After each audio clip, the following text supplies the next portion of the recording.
Hello and welcome everybody to the finals of the Fabul Gauntlet. And this is game 3 of the final match. My name is Rex Raul, and it is my absolute pleasure to be bringing you this. I am joined in the booth by Baka Shinobi. Baka, are you excited about this race as well? Oh, I am extremely excited. This has been a great event so far, and I can't wait to see how this gets capped off. We have two fantastic runners here today. Invenerable, who has been the #1 seed, who has taken his first loss, and the first match of this series to riversmccown, who has gone and had a number of coming and taking the first loss in the race and then coming back to win. So I am very excited to see how this is going to go, because for a while this has not followed either of our runners' patterns for their matches in this bracket set.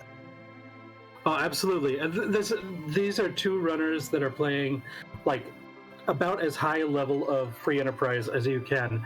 When you see like the timing of their resets, saves, and their menuing and everything, this has just been a joy to watch.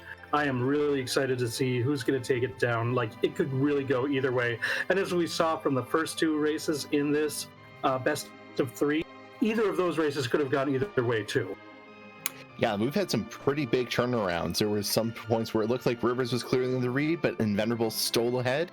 And then there was times where it looks like Invenerable was in a solid lead and Rivers stole ahead. It was just back and forth, back and forth. It is fantastic to go and see. I am excited to see more of these races as, well, this is the last one we're going to have. This is the end of our series. This is the final match, and I can't think of a better set of runners to finish this out on. Without a doubt. Not only are they great runners, but they're pillars of the community, great people. And so I'm really excited to celebrate whoever wins. And whoever comes in second, I'm happy to celebrate them as well, because both of them have just been phenomenal throughout this entire event.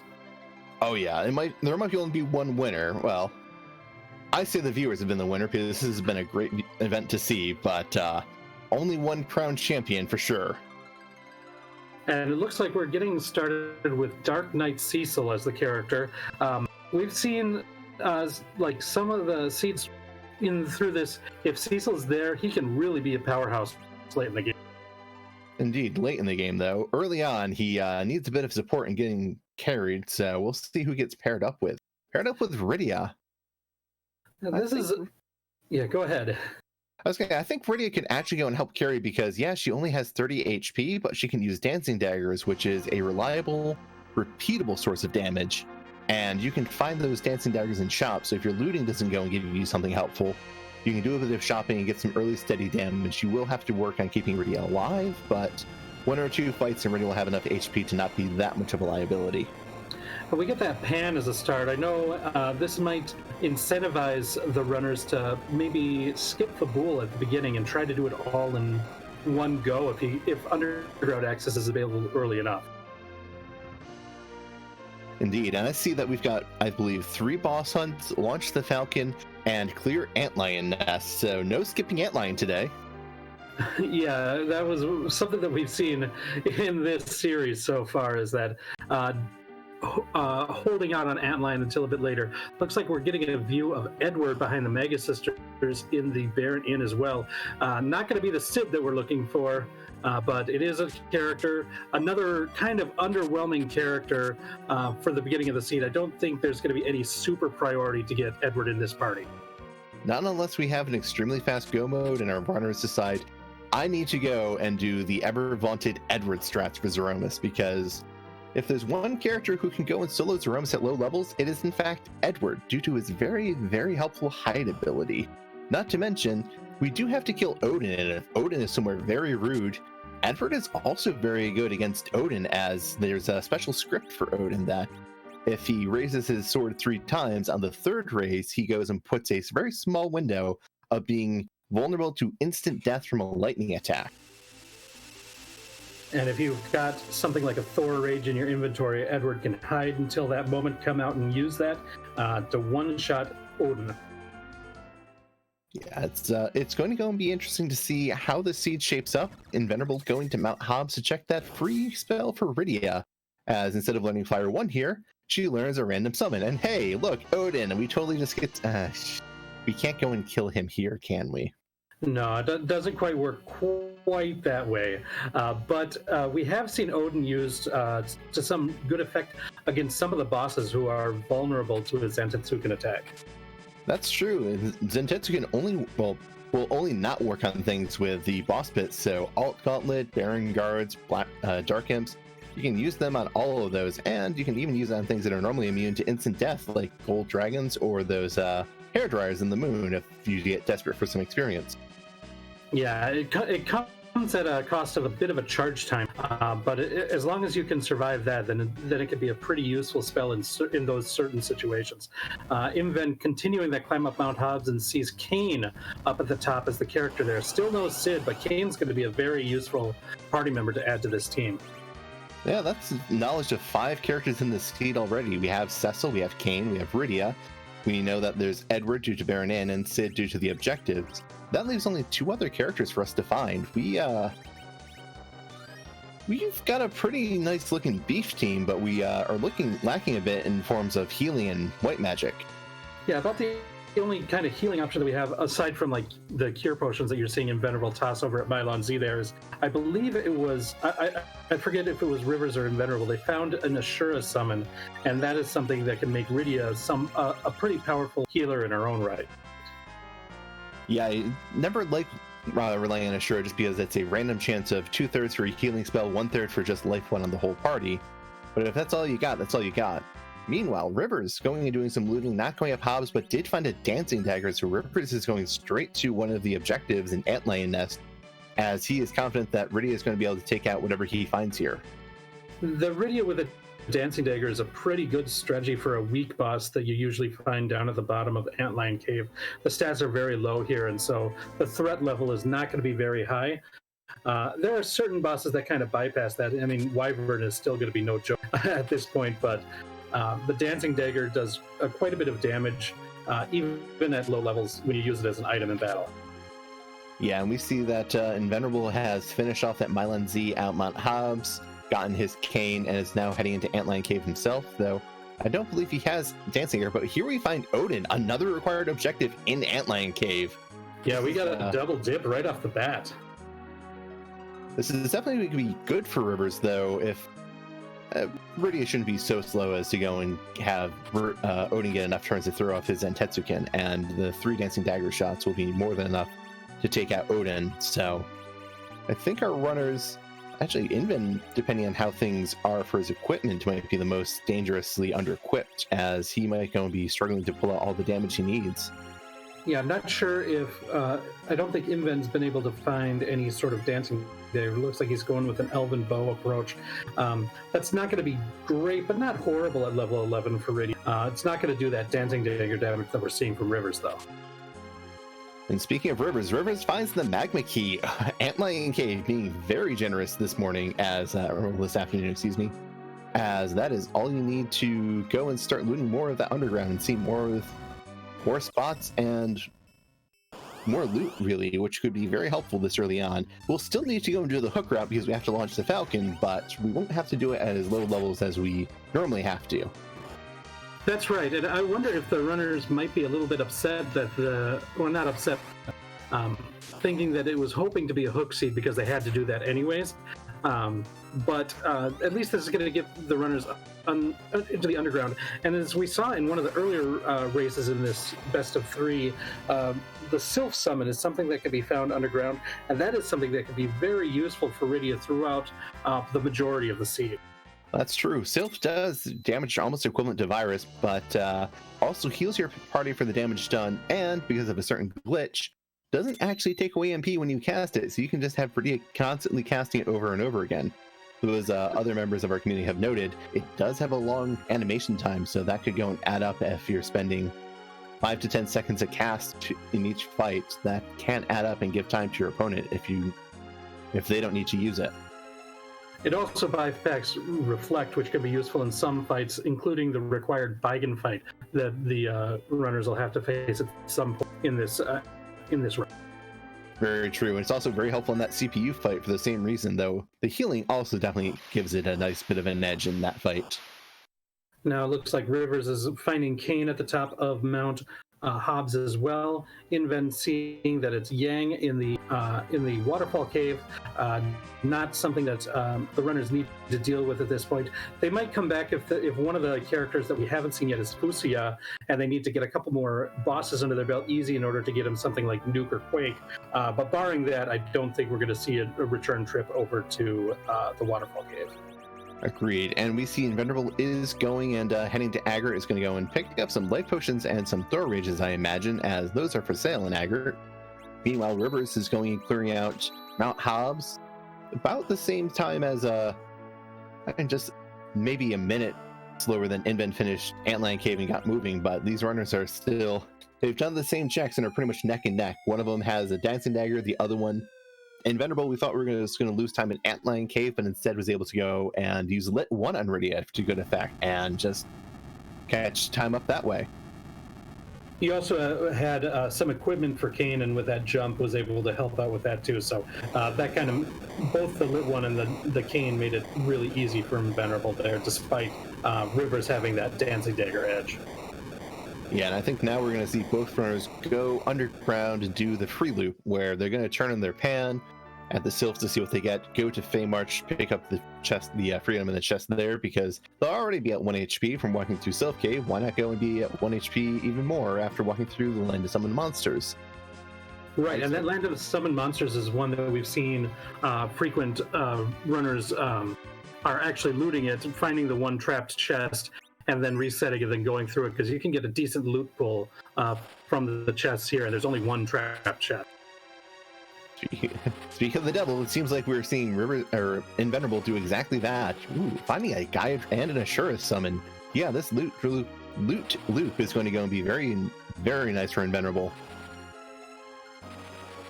And Rivers is going and stocking up on throw rages and life potions as well. Definitely something you want to go and see and make use of. And Rivers did get poisoned from that Mylon Z fight, so that's why he's got the unfortunate effects going on. And you'll see Invenerable stopped looting partway through this cave. He hadn't found the trapped chest yet, so he's going to save before trying any other chest, because he liked the loot that he got so far, and he doesn't want to have to go through all that again. Yeah. Ooh, and that's the pass of the free chest here in the Feymarch. That's going to be a nice little trinket. Oh, I wonder how much our runner's going to be sweating if they go and find, say, the Hook, Sid, and Baigan all on that Hook route. Or Hook from either Pan. Well, I guess Pan is the main place. Pan or Fabul would be the main places to go and get those. But we could have a very, very early go mode with our runners going and sitting there wondering about, how do I want to go and approach this, as I have no levels and no real good way of getting them. But remember, there is that Edward hanging out there in the Baron Inn, so there's always a way. Well, that was a very quick check. I think that was that Dark Knight Cecil and Kainazo? I kind of missed it. It looked like Dark Imps and Kainazo to me. Ah, okay. Chat's confirming that Dark Imp sighting. That was real fast. Gotta be fast in these, can't go and dilly-dally, and Invenerable looking to sell. It looks like he spotted some Ogre Axes in here, is really interested in getting them. It's just deciding now I don't have enough to sell to go and get one, and he'll have to consider coming back later to buy one. That maybe he'll go and find something in here in the Feymarch that's really worth it. But Rivers instead, I believe, I don't know if Rivers checked the shops, but Rivers has exited out after checking the bosses from an exit that was found in the Feymarch, and is going straight up to Sylph Cave now. Yeah, and it looks like Inven is going to be actually doing a little bit more looting before leaving this place, and so that's going to be more time. But if he gets good things like that black belt gi that he just found in that chest, that could benefit him in the long run.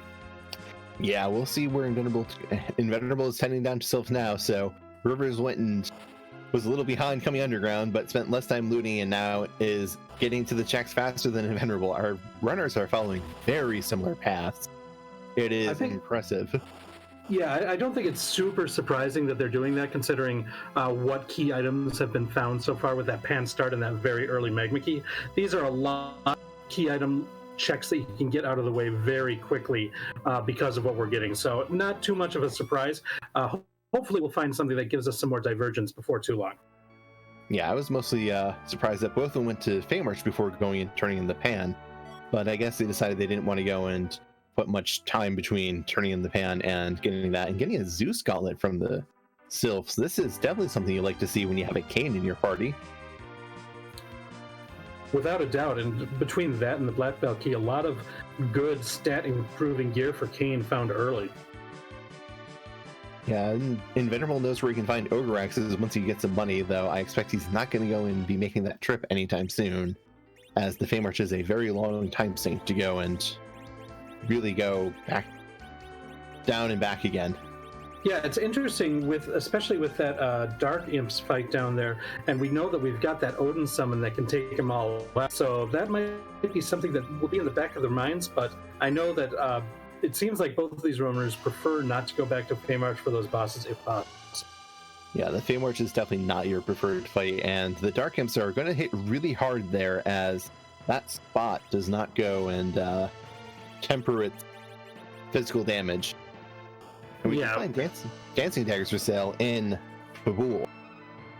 Well, once we get through Mount Ordeals and turn Cecil into a Paladin, you can use a cover strategy to protect Rydia while she's charging up that Odin. So that might be a way to try to get through something like that if they decide to go back there, or if they're required to go back there. Agreed. They could. The Darkness Crystal could be in that Kanazo and Feymarch, and if you're going to Feymarch, you're probably killing the Dark Imps first. And speaking of Dark, we find the Dark Elf here. And the Dark Dragon behind it. Dark Dragon is vulnerable to some spells that you wouldn't normally expect a boss to, but at this point, there's not a whole lot of that we've got available to us in the party, so you just got to kind of brute strength your way through it, and Rivers does that just fine. Yep, Rivers getting through, going to go and see all the checks from Fabul here now, as he's through, and Invenerable is just behind him. Again, our runners are very close to each other. Invenerable has a little bit of extra gear, but Rivers is making do with less, and we find the Rat Tail at Fabul. Yeah, since we know we've got that hook required via the launch the Falcon objective, once we got that, we've got another free key item check at that point, so that's nice. And a Gugnir Spear found back here, so going back to buy the Ogre Axe is getting less important when you see that. As long as Invenerable checks it, so this is definitely something very nice for Rivers. And the Hourglass 2 and Darkness Crystal, well, no fear of going and being stuck trying to grind away through Feymarch. We've got all we need in that. Right, and this is where we might see some divergence. As we've seen in this event, the choice of when to go to the moon is something that can really affect the outcome of these races. Yeah, that has been a very big decider in this, as the moon is a big, scary place that takes a lot of time to clear, but you get a lot of experience and you can clear everything else very quickly afterwards. Not to mention, if we find Fusoya or Tella, D-Machines are on the table, and I can see our runners wanting to go and do that as early as they can manage. Yeah, until we see a Tella or a Fusoya, though, that is not an option. And the question is, like, when do you decide that you want to commit to a grind? By having something like that Hourglass 2 that we got from Sheila, we've got a couple of places that we could go to get like one battle to get a lot of experience, such as like a double gold dragon fight if we're able to find that, or even a gold dragon, silver dragon, which is a much more common encounter. That's going to give you a lot of experience, or the hairdryer. There's just a lot of options that you can do to get one big wealth of experience to get your characters up to speed. But when do you do that is a big question. There's also the option of, we have Cecil. Once we complete our deals, we'll be able to use a wider range of equipment. Invenerable knows where Ogre Axes are, and we have a Zeus Gauntlet. The Zeus Gauntlet is, to my knowledge, the only piece of equipment in the game that gives resistance to Giant, which can be very helpful when you're fighting Mac Giant. You can go and set yourself up so you have Cecil going and covering the party and taking more absolutely reduced damage from that Zeus Gauntlet, and being able to pretty safely grind up and get your characters up to high levels. Not quite as fast as D-Machines, but if Tella and Fusoya aren't around, it's definitely faster than looking for random encounters. Right, and we've got a lot of things that you got to think about. There's that. I've seen some people in the chat talk about a reaction grind. That's something you could do at very low levels. And so there's just so many options that are available to you that we've been discovering and using throughout this, especially in the brackets round where you're not guaranteed to get this Fusia or Tela to rely on that D machine grind. Agreed. Without the reliable grind options, and we find exits and cure 3s, those are two items you're definitely happy to find. It's been a trial for, we don't have Fusia or Tela. That's the other reliable grind out. Where do I go now? And seeing those Cure 3s is also great for a party that has no white mage yet. A reliable source of healing that's not random like the Ashura summon is good. Yeah. We're gonna see the... Yep. Oh, and we have Sid. Both are runners step and step. Almost the exact same time, finding objective number 1, get Sid. Now we only need to launch the Falcon, which requires us to find the hook, and defeat Baigen wherever Baigen is. So this could either be like a really quick seed, or Baigen could be like trolling us behind the, like back at the CPU vanilla spot. So or it could be like something really sinister like at package. So there's a lot of places that are still pretty nasty. Our runners are showing a little bit of divergence. Rivers is going to at least peek the boss here in the Value Cave Bahamut, and is doing a little bit more looting here, while Invenerable is returning back to the blue planet. These Cave Bahamut chests can have some very strong gear, as we find diamond rings and samurai armor here. That's some pretty high tier loot. So Rivers also probably pays attention to that, and we're going to see who's here, and we see Mom Bomb. So Rivers not too attached to anything he found, and decides just to reset to save time. Yeah, I don't think anybody wants to fight Mom at Cave Bahamut if not necessary. He's going to go back for the good pieces of loot that he found, but at least that samurai armor, and not going to bother with that anymore. Yeah, that samurai armor could be a pretty important thing for Rivers, as if you want to do cover strats, we haven't had that much heavy armor, to be entirely honest. Yeah, the samurai is decent. It's kind of like one of the lowest tier good armor, if that makes sense. Like, I'd rather have Dragoon gear all the time, but the samurai will definitely do in a pinch. Yeah, it's definitely high defense, much higher than what you're going to get from something like, say, a shirt or the black belt. So I can see wanting to keep that around. I like this Invenerable strat of killing Sandy right away on the Mega Sister so that Mindy's Delta attack doesn't get reflected. Just smart play there by Invenerable. Just going and tricking the Mega Sisters. They think they've got everything all planned out, and don't look behind them to see who's not there anymore. And Rubicant is in the second spot, which I don't know if we have. No, we do not have any nice J items to throw at him, so we're not going to be able to go and do extraordinary amounts of damage.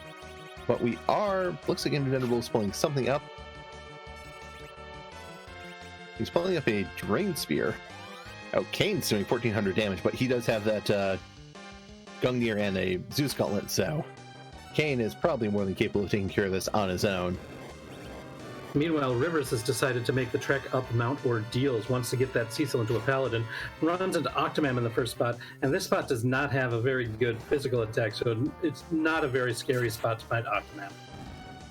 No, and going and putting a White Arrows and Archerbow on Sid to back row glitch him, gonna go and get him throwing Thor Rages because I'll do more damage than those White Arrows, and gonna make short work of Octomam. Meanwhile, Invenerable finishes Baron in and finds the package. Well, there could be that Baigen behind that package. I don't think they're going to check that very soon. I think you're right. I think they're going to go and... That is the low percentage gamble play when you want to go and just try and steal a win. But I think both these runners will consider that too high variance. But we never know. Yeah, Invenerable might take a peek at the character. Yeah, he's heading up to Mist. Wants to see who the character is. If it's somebody like Fusia or maybe even Rosa or Porum, he might want that white mage.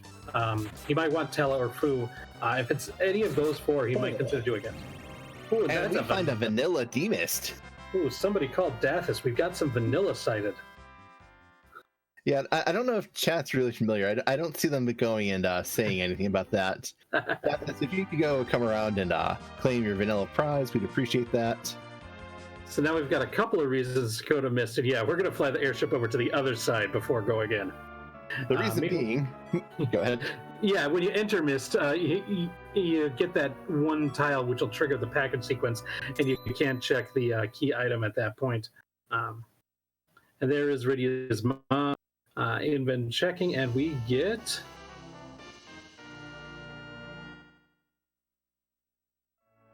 crystal armor. There's that heavy armor that you want there for the cover strats. To quote a certain community member, I don't hate it. Meanwhile, Rivers is fighting Mylon and friends. Got rid of the gas pretty easily. Now just needs to finish off Mylon himself. And he's going to complain about his body before too long, and Rivers should be able to get past this without any problem.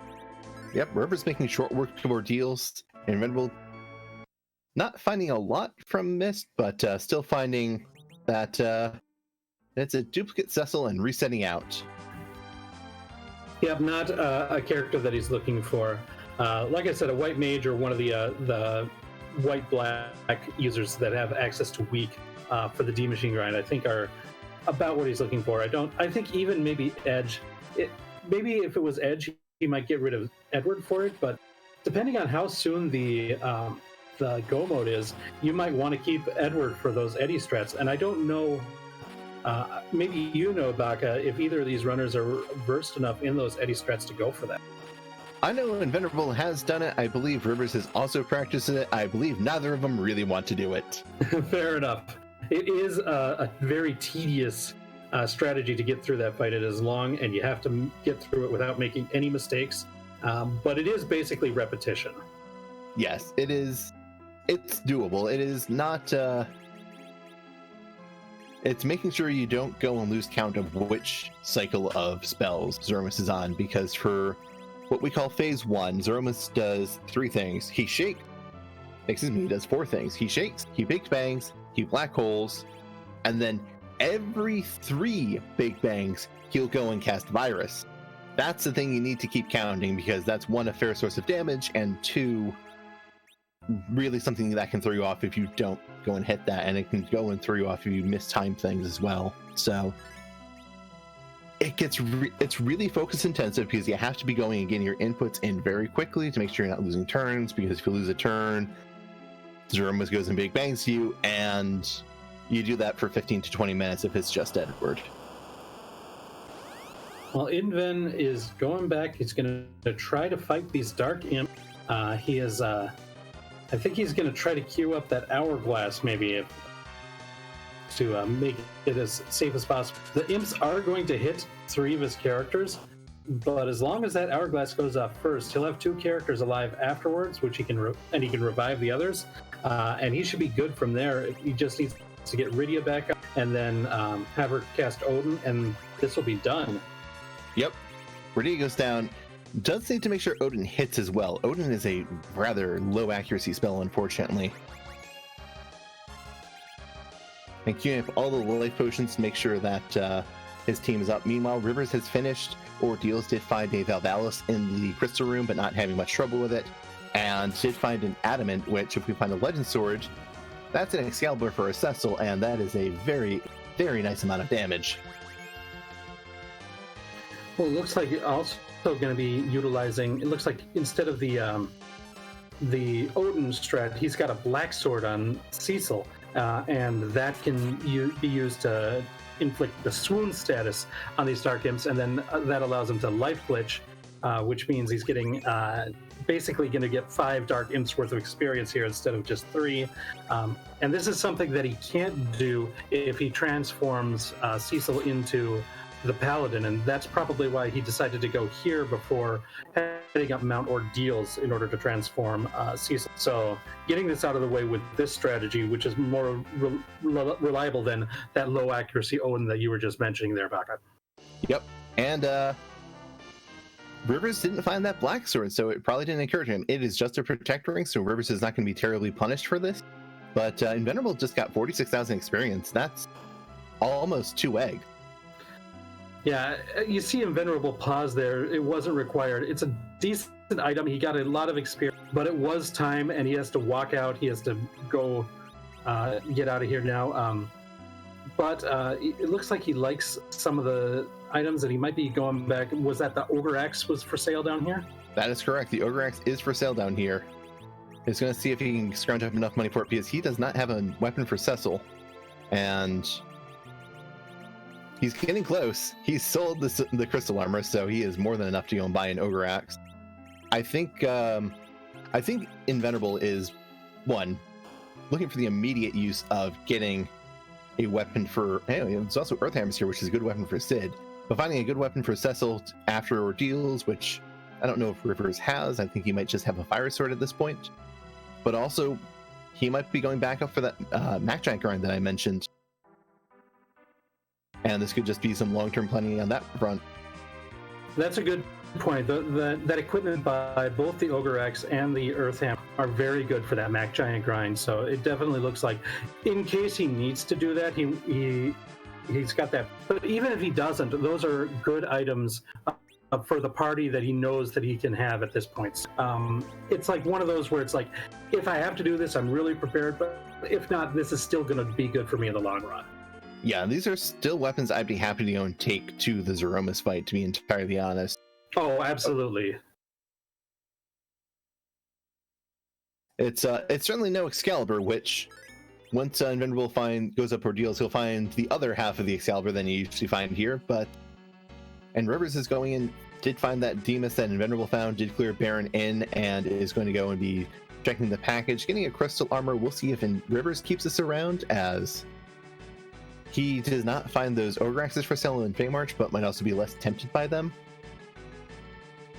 But he also doesn't have that black sword, so he might be thinking the cover strats for the Dark Imps fight, and the crystal armor is very useful for that as well. Yep, we might go and see these Dark Imps taken out in two different ways. As right now, Invenerable is covering ground that Rivers has, and Rivers, the only check he hasn't done that Invenerable has is those Dark Imps, and we'll see how inclined he is to do those anytime soon. It looks like it's a Dwarf Castle check for Rivers, so we're going to see something new here. I know Rivers really likes to go in and peek and see who the boss is before committing to it, so I think that's what we're going to see right now. Makes sense. And we see a Dr. Luge resetting out immediately. Invenerable will probably be pretty happy with that fight, as he does have the Earth Hammer for his Sid, and that Sid will definitely go and do some bonus damage with that, as hammers do quadruple damage to machines, which Balnab and the second phase of Dr. Luge are. The other thing is, the Dr. Luge fight is actually probably one of the more easy fights for that spot. For lower and mid-level parties like Rivers has right now, that can be a sneaky tough spot with the physical attacks there, and you don't get a whole lot as long as you can take down Dr. Luge and Balnab before he starts punching. There's not a whole lot of physical attacks throughout the entirety of that fight. Agreed. That's something where it really comes down to HP, and because the HP is 8,000, which not a small amount, but it's split 4 ways, definitely something you can go and manage. So I can see Rivers being much more interested in going and taking on that fight, but buying a Poison Axe, not the favorite axe to buy, because it's low accuracy like the Rune Axe, but not as powerful, and only does bonus damage to giants instead of mages. And Rivers is going and deciding to leave Dwarf Castle for now and going to go somewhere else. He is going up to the moon. I imagine... Oh, sorry. Go ahead. Oh, he might also be going to Giant, because Poison Axes also do quadruple damage to Mac Giants, and we are going into the Giant. I think we're going to see a Mac Giant grind. Yeah, definitely looks like that's Rivers' plan at this point. That means he seems like he's probably pretty happy with the party that he's got right now, because I don't think you'd want to commit to a grind and then still be hoping to find like Porum or Rosa. Alternatively, if you have a high enough level party, you will go and be able to get that new member double experience for pretty much all the fights until they catch up. They might be saying this is good enough, and if I find someone to replace Edward with, then great, I'll replace them, and I still have a bunch of seed to do, and I can get them experience in the meantime. That's true. I mean, that could definitely happen as well. And it looks like Invenerable is just about done with that ordeals thing that we saw from Rivers already. And now we're going to see Rivers get to that save point deep. We'll see if he decides to peek the boss as well while he's here, to see if Baigan happens to be in that first spot. Yeah, he might go and check it first because we have a lot of grind fights open to us right now.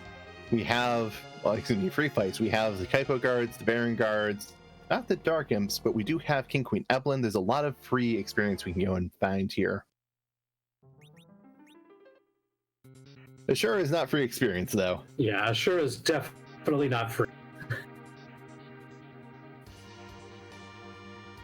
So now we're going to see where Rivers goes from here. Is he going to go and try and take a grind fight? Because he is not resetting out of the Giant. He is turning on encounters, if I'm not mistaken. He is equipping his Cecil. He is putting a lot of heavy equipment on Cecil.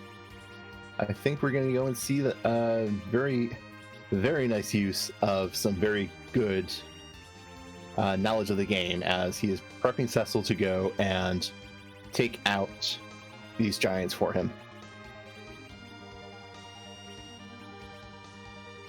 Even stripping Kane of his armor to go and give the Iron Shield and Iron helmet to Cecil so he has even more defense.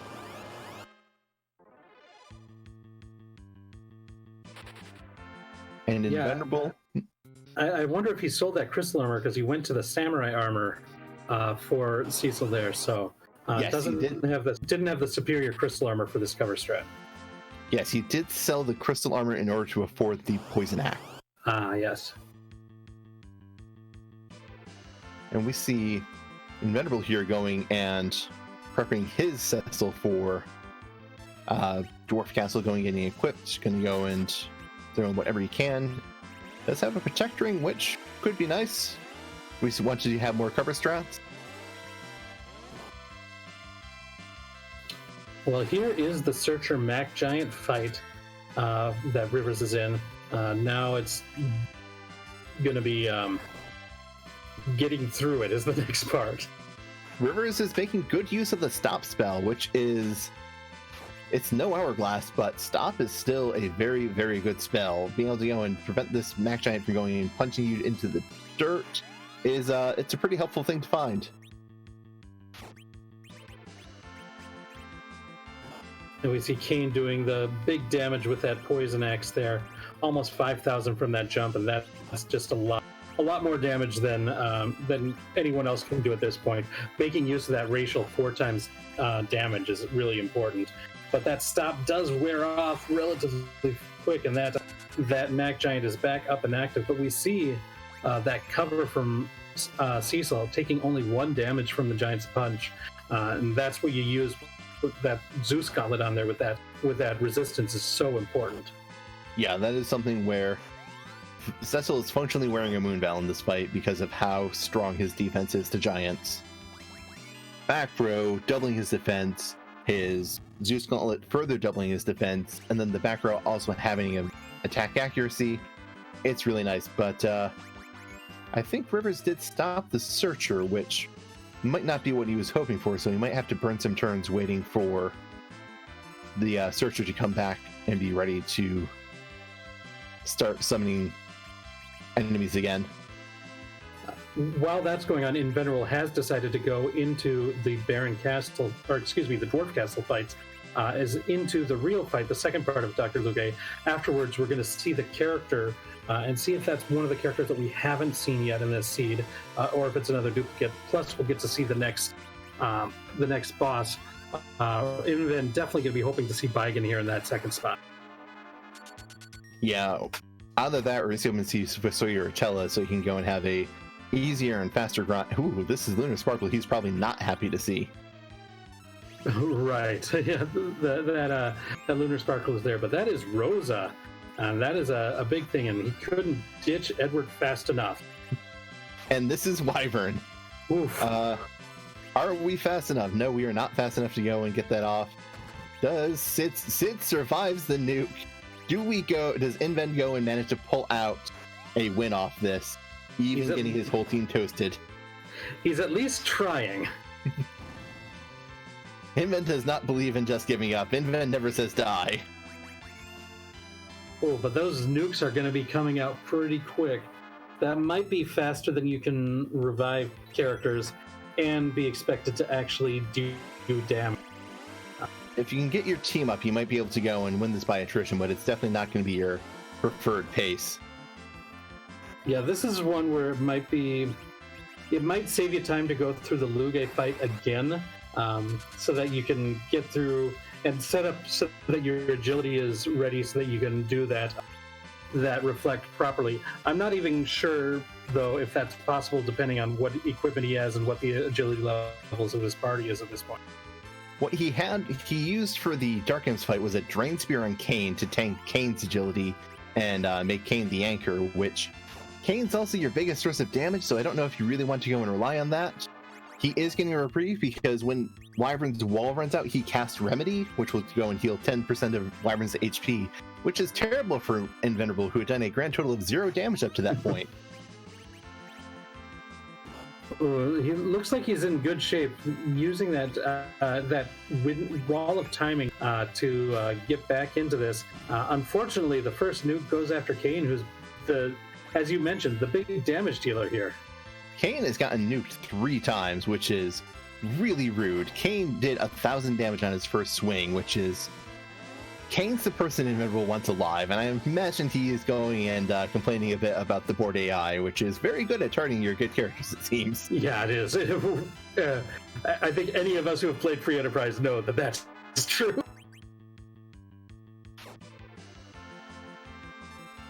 But Wyvern goes down. Invenerable has Rosa, which could be a huge difference between these two runners if Invenerable chooses to go and grind now, because he's got Sid and a Dwarf Axe. Sid doesn't get much agility, and leaving him at this low level, he'll be a fine anchor. The rest of the team, I imagine he would be more than happy to go and get a bunch of levels. He might not care about Iridia's levels, as he will need 1 million experience to get her up to Newt. But Cecil and Kayn could definitely go and carry the seed all on their own. And I'm not sure if it was something that Inven sold earlier. There was a Dwarf Axe available, and that's something that even if you get Sid's level up a little bit, you can use that to keep his agility down for anchoring purposes as well. Yeah, I believe Invenerable still has it. A white shirt, so this is your one-stop white maid supply. Yeah, get one of the best pieces of gear that you can get for Rosa. Between that and the Protect Ring, she is very safe. Should you decide to put the Protect Ring on her. Yeah, that's going to go and make her feel very, very sturdy.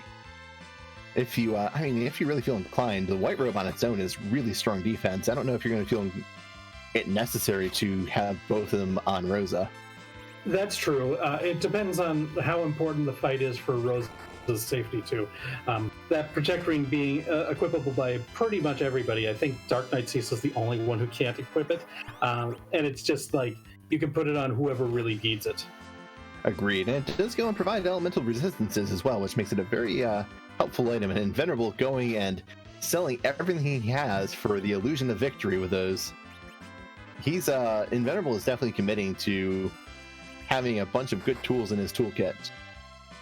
Meanwhile, Rivers is committed to this Mac Giant grind as he is going and getting as much experience as he can, and Invenerable thinking of flying away, stopping, coming back, and deciding he wants to go and have a little fresh sip of Dwarf Cave Water. There's nothing to do it better. Dwarf Cave Water, very delicious, very refreshing, very free, and very quick.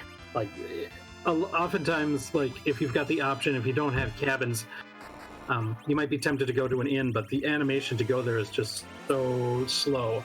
But that Dwarf Life Pot is always available for you if you've got underground access. Yep, and we have Invenerable going and saving at his giant, resetting.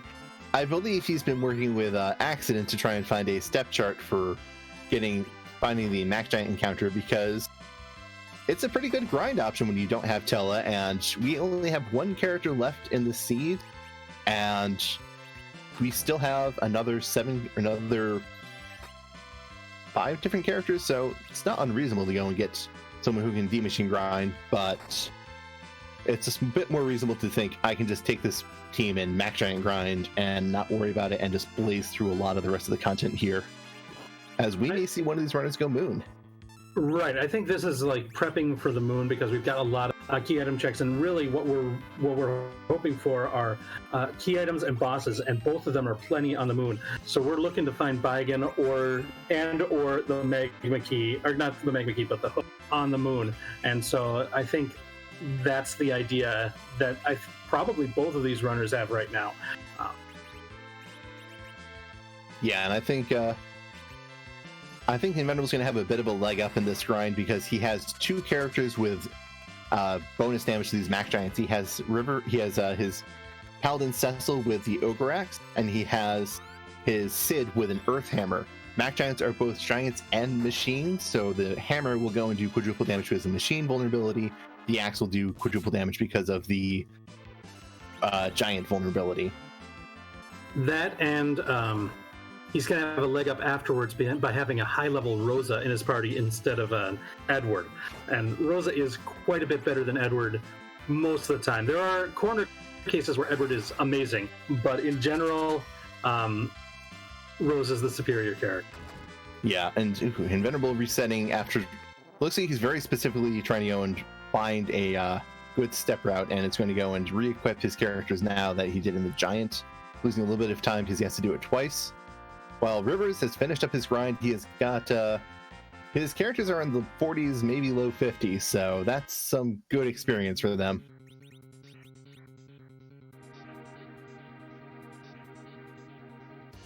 A level 52 Cecil is nothing to sneeze at, and that level 52 Cecil is probably going to carry a lot of this seed. Let's see where Rivers goes now, as...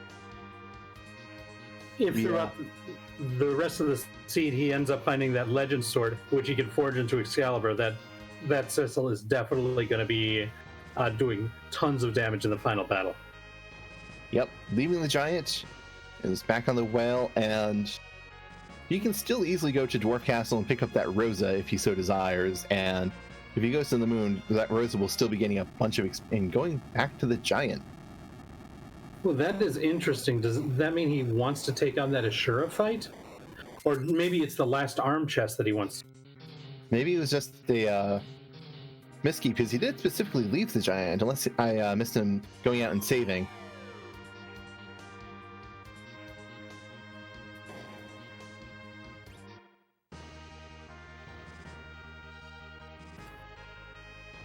It looked like Rivers was able to find the Mac Giant fight really quickly. Inven, on the other hand, it looks like he's taking him a little bit of time. Yeah, and Rivers, I think, was just a little tired and talked to the wrong NPC. I believe this is a rather busy weekend for Rivers, so not entirely unexpected. And here, Invenerable has found the NPC he's looking for, and he's going to go and get a Thor Rage out and start summoning Mac Giants for him. So let's see where Rivers is going to. The Lunar Subterrane is going to go and skipping the Dark Imps and the Dwarf Castle, which Invenerable has checked, but we both know that just gives a Protect Ring and a White Robe, which Invenerable is probably going to end up being better equipped than Rivers, but Rivers is definitely going to be getting to the meteor checks faster. And as long as these checks can be completed, then this is just going to end up being time lost by Invenerable, unless something is really hard to find and Rivers has to go back and find them. Yeah, I think the worst thing that happens to Rivers is if he finds a very rude boss in a very rude spot. Like, Ogopogo is on the moon gaining the hook. That could be very rude for Rivers, as Rivers is going to struggle to provide the healing he needs to get through those fights.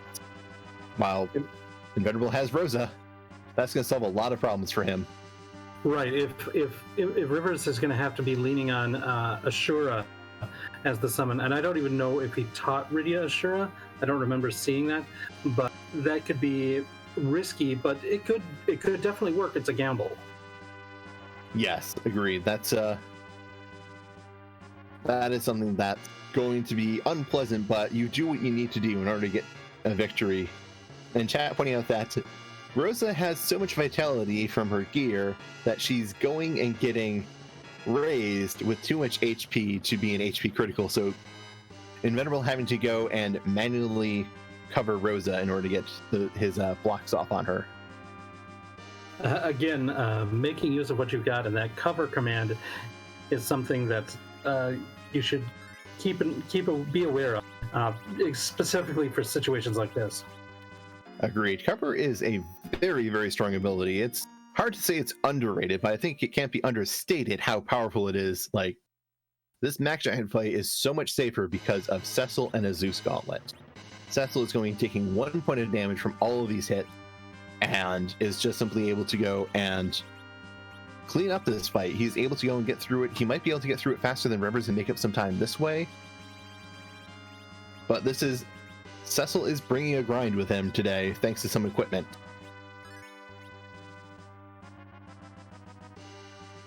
Cecil has, I think, throughout the course of this event, and really, I think through this version of Free Enterprise that we're seeing, has become maybe thought of as possibly the most powerful character of them all. I don't know if there was any doubt about it beforehand, but I think we really have been seeing it throughout this event. He's so strong. We've definitely been seeing a lot of good come from Cecil. Whenever you get a Cecil, the start is a little poor, but afterwards, Cecil carries hard. And speaking of carrying, we see Rivers going and fighting the guards and carrying a mute bill around for this specific fight. That can definitely go and help out with those counters, as if they can't cast spells, they can't go and turn your characters into pigs or Lilliputians. And we see Toad coming out, so that's going to go and be very helpful. Toad makes it so that physical attacks end up doing quadruple damage because the enemy becomes 4 times weak to physical attacks. And they also basically have no physical attack anymore after that, once they're turned into toads, so you don't need to be worried about them. Because as you saw, it did almost 2,000 damage to Edward with the first volley of attacks. So at this place, the physical attack is no joke. So it's really good to have them be rendered really weak for the rest of this fight. Indeed, and it's really nice to be able to go and get some extra damage out, just get through these fights faster, as it's still a sizable chunk of HP to get through here.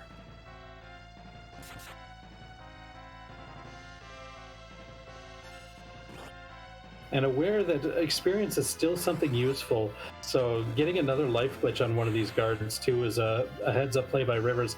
Even though the grind is over and the levels are very nice for his party, anything else is better, especially getting more HP on Radia, who is going to be somebody that you want to be able to do something in the final fight, but has very poor HP growth. So increasing her survivability in the Big Bangs is really going to be important. Agreed. That's something that you definitely like. Radia can go and survive some Big Bangs with some surprisingly low HP because of her good balanced magic stat growth, I guess is the best way to describe it. She doesn't specialize completely in the wisdom stat, but gains a fair amount of will as well, so she gets a good number of evade multipliers, but she is usually scary to take into that Zeromus fight. It looks like Inven is now done with his Mac Giant grind. Now, he started off at a bit higher level than Rivers was when he started, but I think they're going to end up at pretty similar spots afterwards. I think Invenerable is going to end up a bit lower, as I don't think he went and got the huge number. He's in his 40s, while Rivers has characters in their 50s, so we're going to see. But Invenerable might not feel the need to do that. And was that a crystal sword in that ribbon chest? I was looking at Inven's screen because I was wondering if he was going to go to the boss, so I missed it. But if that is, then yeah, this is going to be the hot knife through butter for the rest of this. It is a crystal sword in that chest. Oh my goodness! If both are running, if Invenerable goes there, he's oh dear. There's that Ogopogo I was saying you didn't want to find. That was a very quick reset for that Ogopogo. Absolutely does not want to fight a lunar nope rope, the Canadian destroyer right there. Gonna go to find Ogopogo's vanilla spot and see who is hiding there. Yeah, Rivers does need to go and find the hook and does need to go and find Baigan, but doesn't want to go and fight Ogopogo. Invenerable is more likely to go and take that fight because he does have a level 50 Rosa, as Rosa was getting bonus experience, it seems. And actually his Cecil is level 51, so it looks like both of them were in good shape. So Yeah, I guess both the runners are at the same experience. Finding Dark Knight Cecil at the Ogopogo spot, which, hey, he's going to hurt a bit, and he's going to go check out Kane and everyone but Sid and Cecil. But that's okay. You can go and get one of them back up and get a little speech about how justice is not all that you really need to care about. Well, it looks like Invenerable is going to be opting for the top-down approach in the lunar subterranean instead of the bottom-up. So this is some more divergence here.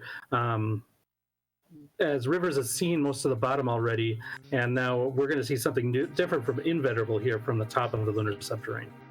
Yeah, that's something that could be pretty big. If he finds Baigen or the Hook here, that's going to give him a bit of an advantage. If he finds both, that's a huge advantage. But he will be missing a Crystal Sword, which can hurt a little bit. Oh, and he has the Alt Gauntlet. That is the Alt Gauntlet, so we're going to hope that the Hook, or whatever the Hook is, like if it's a rabbit hole that leads to the Hook, is behind that Alt Gauntlet, so we can have our runners be forced to face that monstrosity there. Well, if nothing else, they'll get a lot more experience than they already have. That is the truth. The lunar Alt Gauntlets just give a massive plethora of experience. The runners thought they needed to grind before coming here. No, you can go and skip grinding. You can just come here for your grind. We'll give it to you right here in this lovely, convenient 5-fight package of the Alt Gauntlet.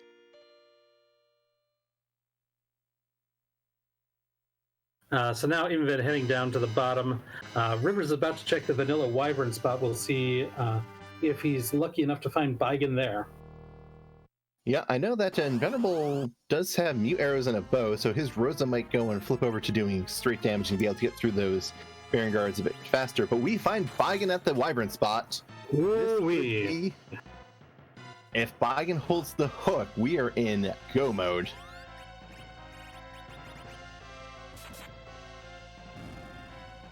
It seems like some of the other races that we've had in this finals, it's finding a lot of the objectives have been tough. This seed's been pretty generous with fighting the objectives, and I say that now knowing that we still haven't found the Hook, but it does seem like this might be the fastest of the three. Yeah, this is definitely, we're not going to be scouring the entire Earth looking for one boss somewhere in a tucked away location. There's going to be no need to go and do package because we've already found Demas, and we only need to find a key item. There's only 28 key item spots, and our runners will be going rushing to check. Well, Rivers will be rushing to check them after this. Now here at this spot, Baigen is kind of scary because he uses a lot of physical attacks. So this place is a very strong physical attack. However, he's got a Cecil who's geared out with a Crystal Sword, back row glitch there. I don't think he's scared about this fight in any sense of the imagination. No, I don't think Rivers... You can look at the HP totals on his team to go and get a story here. Kane remaining in the 500 HP. Edward taking a nap. Bridia 135. Sid 270. Cecil 3,200 HP. I think Cecil is going to go and be able to carry this team. Yeah, and Baigen does not use magical attacks other than that vampire that one of his arms casts. But the amount of damage that does is pretty insignificant compared to the physical. And the hot knife goes through the butter that is Baigen, and that is objective number 5 completed for riversmccown there. And getting a strength ring, so we're still looking for key items. It could be behind the Ogopogo that Rivers noped out of. It could be behind the Alt Gauntlet that Invenerable noped out of. It's not at Dwarf Castle. It's not at the Dark Imp, so there's still plenty of stuff to be found. And Rivers exiting out and going back to the Earth, not checking the Cave Bahamut fight, not going to check the Paladin spot at all. Now, Rivers does have that tower key, so that might be where he's going, because there's going to be 2 potential key item checks in the Tower of Babel and underground, and that might be a pretty good density that he can do quickly. And then if he has to, he's got a very good level. He can take down those Dark Imps very quickly. And I even think that Kinazo fight won't be too bad for his party at this point. The Kinazo in the Ashura. No. And now Invenerable has his Crystal Sword, and he does have the advantage of having a Berserk Cecil, so he's going to be getting through fights pretty quickly now, I think. And with that Ogre Axe, he can now pass that down to Sid, and Sid's going to be even more formidable. The Earth Hammer is good, and there's certain weaknesses that it can hit, and in the early game especially, it's being able to use as an item is useful. But at this point, I think that Ogre Axe is probably going to be the best item that you can, in all-around terms, to have for Sid. And it looks like Inven might be trying to challenge the Ogopogo and not resetting out of it like we saw from riversmccown. So if this is the hook, then that's going to be huge for Invenerable. Yeah, that's something that's going to go and be very helpful for Invenerable. But if the hook's in this tower, that's going to go and be great for Rivers and bad for Invenerable, as Invenerable is going to be inclined to clear the entire moon. He's more than capable of doing it. He has a Crystal Sword Cecil and a Rosa with Berserk and Cure 4. He has other party members, but I don't think he really cares about them. Yeah, the other party members will do stuff here and there, but really, Cecil Rosa is the party for all intents and purposes. Yeah, Kane jumping in the air, getting double hits with his Gungnir Spear does half as much damage as the Berserk Cecil. And Ogopogo does with relative ease there, and we're going to get that check. It's the Earth Crystal.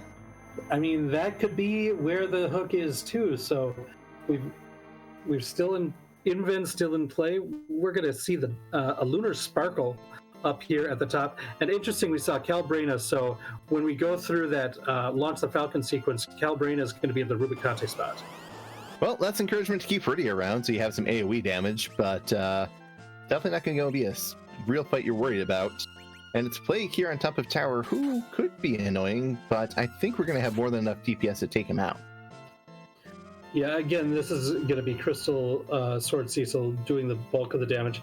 That Gungnir Spear should be doing extra damage as well, because Plague is if I recall correctly, Plague is a flying type. Indeed, Plague is flying, and all flying enemies have vulnerable to weapons that hit the air weakness, including bows and arrows, cane spears, and edges thrown weapons like boomerangs and full moons. So we see Kane's jump now actually out-damaging Crystal Sword Cecil. That is definitely something I'm sure Rivers loves to see it. This is a sneaky high HP spot though too, so it's getting touch and go here on that countdown. I do see that Rivers hit his Edward, but the count hit 0, but the people don't go down. It's Plague's turn to fall as Rivers finishes off Plague at that top of tower, getting the Baron Key. So we've got yet another rabbit hunt there. All sorts of rabbit holes to find. Rivers going to go and be able to do the tower key check on the way down, and probably feel pretty good about that, as that's going to go and be 2 checks, one that he got from the moon. Definitely something I imagine he thinks he's going to get to before Invenerable, and will be very right in thinking so.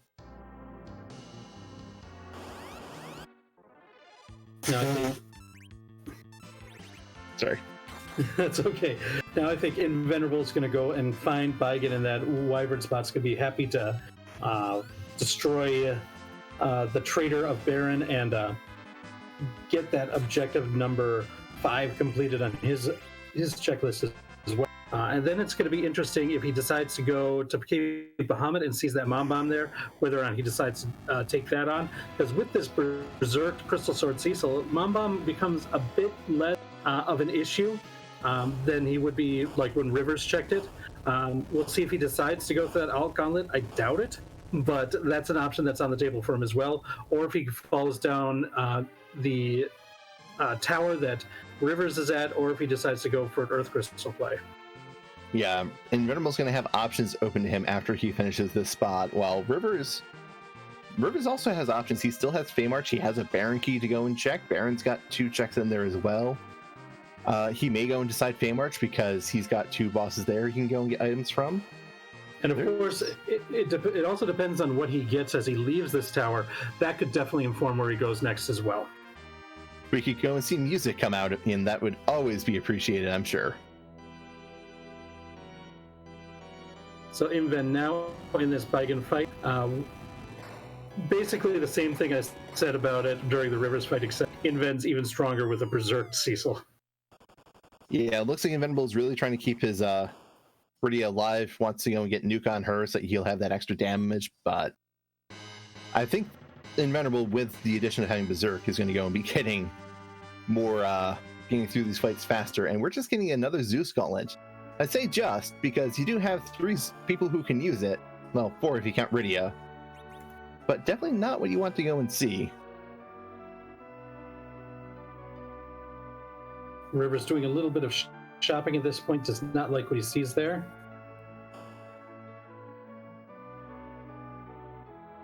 Sees bandanas, that's a pretty nice thing available for sale, but I think he's looking for a curse ring there, because I don't think we've seen one so far this.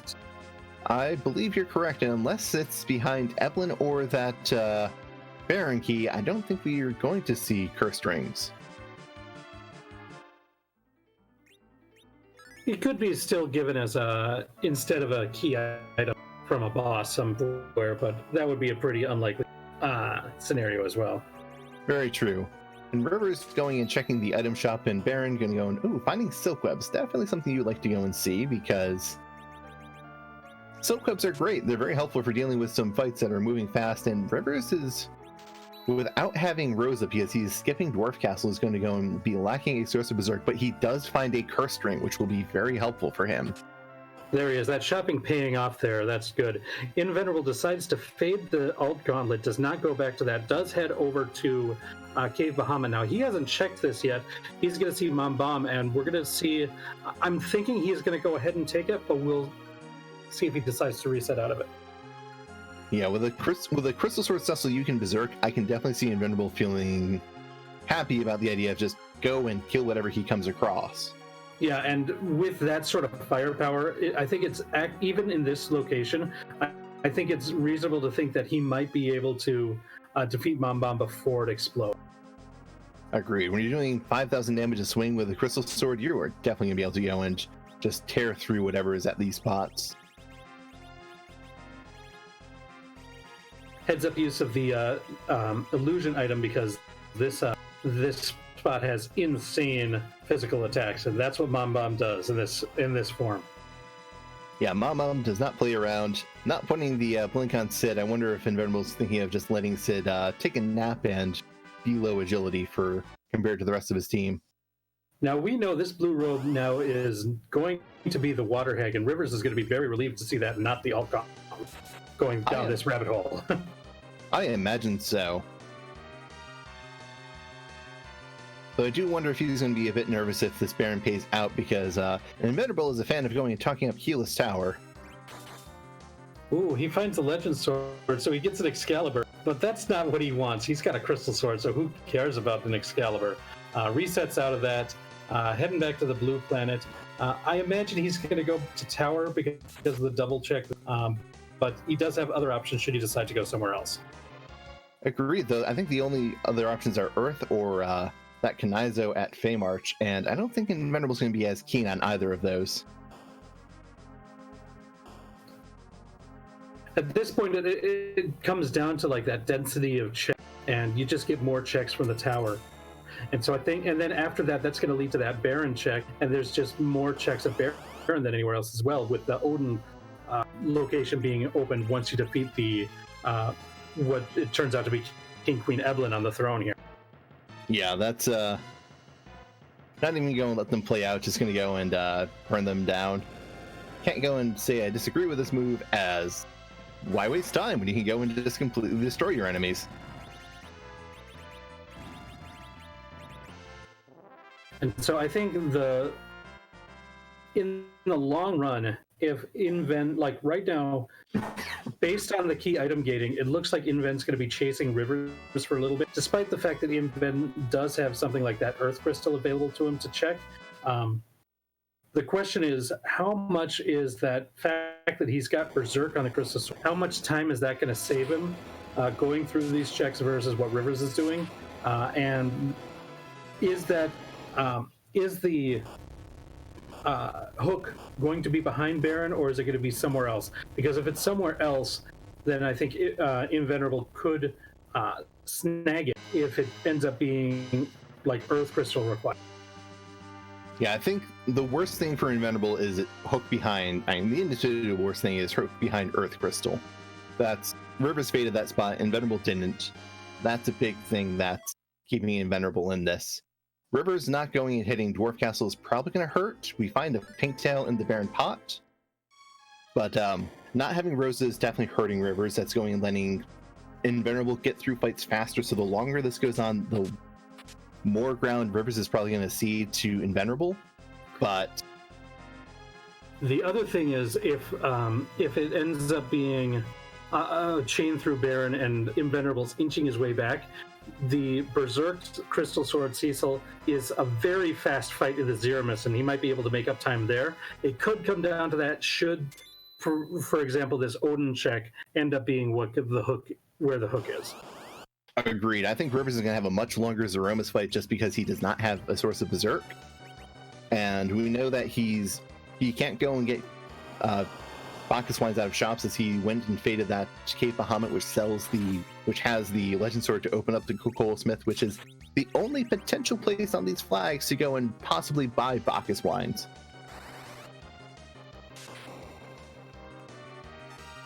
And we see Leviathan is the boss in the vanilla Odin spot.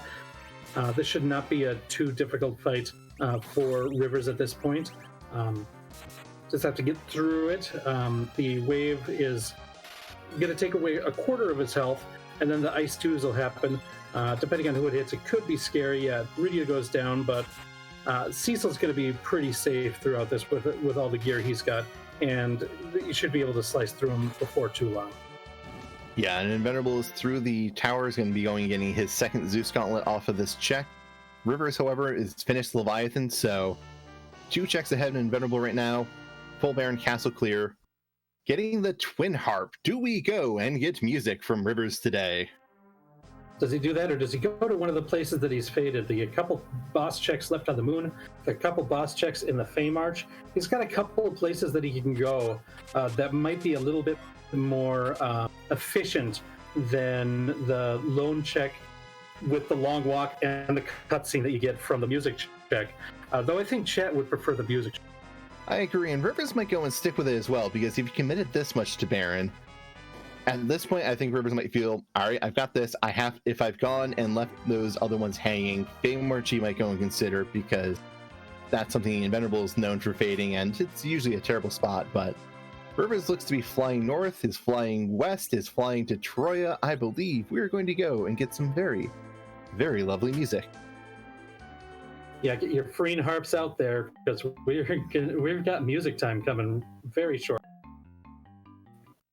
Now, the interesting question for Invenerable is, I'm guessing that he goes the Baron route because of the multiple checks there, but it looks like I might be wrong, because he's heading over to the Fey March. Looks like he wants to do that Kainazo fight while he's in the underground right now. And if Kainazo has the hook, then that is a huge advantage for Invenerable. If Kainazo has the hook, this might be Invenerable's race, because I don't think, with where Rivers is going, I don't think that's very high on his to-do list. Yeah, we'll have to go and... I can see Invenerable going to Baron after this, but that will definitely go and give Rivers a good chunk of time if the hook is here.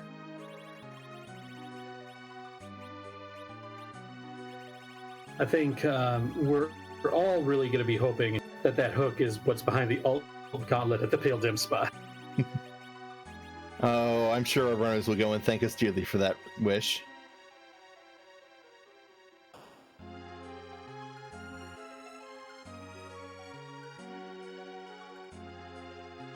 And here's the Kainazo fight getting started. Gathering the water already. I hope Invenerable can survive the waves that come out. I think at this point, especially if he can get an attack from Cecil off, the waves aren't going to be as scary as they could be in certain spots. Yeah, he's going to be fine. Yeah, only sub 1,000. That's definitely helpful. That's definitely something that will go and be manageable. And Cecil's going to go and be taking those waves down even further. But I think I'll be quiet for a little bit and let music go and serenade our viewers. Yep, it is time for DJ Spoony B's Rockin' Tunes.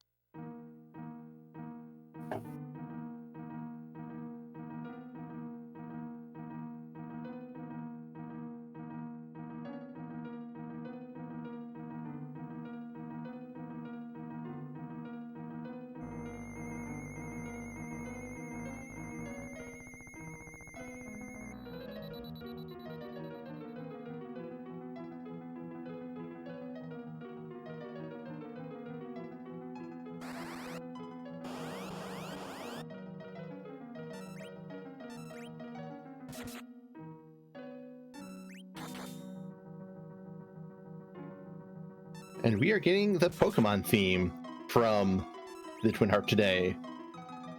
And Invenerable just getting a Silver Apple from Kanizo, so just losing time to that, resending out back to the top of Fame March. And I believe he's going to be going to Baron now. I think if when Invenerable finds this Twin Harp, he'll be following it right away, as I believe he's going to be considering himself very behind at this point. Yeah, I imagine that's going to be his going. We see the spoon here, so it is not. This is a dead end. So what Invenerable needs is for Rivers to go down to the Feymarch and not, because we're very low on spots to check. We've got that. It doesn't have to be alt comp. It's either alt gauntlet or Earth Crystal. Yeah. Which, if it's Earth Crystal, it's a huge advantage for Invenerable because Ogopogo is a really mean fight for Rivers' setup. Rivers also hasn't checked Dwarf Castle, which is where Rosa was. That so might go. Yeah, let's see where he goes. No need to speculate since he's going right to somewhere, and it looks like it's the underground. So this might be Dwarf and or the Feymarch checks. Yeah, we know that Luca Key is still out, so we could still go and have a chain from one of these locations, but Rivers is going to be playing a little bit of catch-up to Invenerable's checks, I think, as if he's underground for Dwarf, I think he's also going to be underground for Feymarch. You know, that's my thought, but I've seen Rivers especially like avoiding those Feymarch spots like the plague, and so I wouldn't be surprised if he fades him again even after this Dwarf check, because that seems to be what he likes to do. He does seem strong enough that he should be able to take him out without too much problem. It is that walking time down there that he could be going back to the moon and heading up the couple of boss spots that he's got left up there right now too. Yeah, I'm curious if Rivers takes Rosa here, because he is at almost, I believe he's at 10 key items at this point, so that will go and make it easier to get her back up to fighting levels. He doesn't know that the alt gauntlet is at the Masamune or the Murasame spot, the Paladin spot, so that could go and drive him one way or another. If he knew it was there, he might be more inclined to take Rosa, I think. I agree. I think if he had peaked that, he might say, hey, I can get Rosa up to speed in just this one fight, basically. However, I think without it, with all the investment he's gone in there, and it could be just one check. It could be right now, in River's mind, this could be the hook right here after this. And at that point, I think, what's the point in taking Rosa? Yeah, agreed. That's something that she could be very mindful of, as Rosa, I mean, at worst, Rosa can join the party and be an anchor, and if you have to do more spots to get experience up, you could go and level up. But yeah, I think we're unlikely to see Rosa joining this team. And yeah, at this point, like if he had gone there earlier, like Invenerable did, I think he would have been an easy replace of Edward. But at this point, it's just too late in the game to try to level up another character. So I totally understand River's choice here. Yeah, especially since the only two spots left on the moon are Murasame, which you don't know is the alt gauntlet, which would be a grind, Mombomb, and Ogopogo, which Mombomb or Paladin spot, Ogopogo at Plague, words are hard. The Bahamut spot and the Plague spot both don't give great amounts of experience for how far on the moon they are, so you're not going to be able to take a Rosa up off those fights either. It's definitely a sensible play to not take Rosa, it really hurts. The other interesting thing about when Rivers goes back to the moon is I imagine that he'll go to that Pale Dim spot first because he knows what bosses are in the other ones and he doesn't want to fight them. So he's going to check that Pale Dim spot. When he sees it's the alt gauntlet and might be even worse than the other two, does he reset out of that? He also doesn't have a good healer in his party to get through like 5 battles of moon fights in a row. It might be practical based on his party composition that he prefers either the Ogopogo or the Mombomb fight when he goes up there, even after seeing it. So that could potentially cost him some time if that's the route that he decides. He might go there and just commit to it, and that might be better for him. But then it all depends on whether or not that the Ogopogo Earth Crystal is what gives Invenerable the hook. Yes, as Invenerable is about to find out that the Twin Harp is going to lead to the spoon, which he's not going to need. I expect we're going to see Invenerable reset out and go straight up Tower of Zot after he finishes that. And we see Rivers going down to Feymarch and getting ready to take these bosses on. I don't disagree with this in the slightest, as this is the next most dense location for Rivers, and they're the most practical for him, I think. Yeah, this is a pretty reasonable timing as to when Rivers decides to do this. It shouldn't be any problem. I mean, the Kainazo was going to be a little bit easier with Invenerable's Berserk option, but I don't think it's going to be a problem for Rivers at all.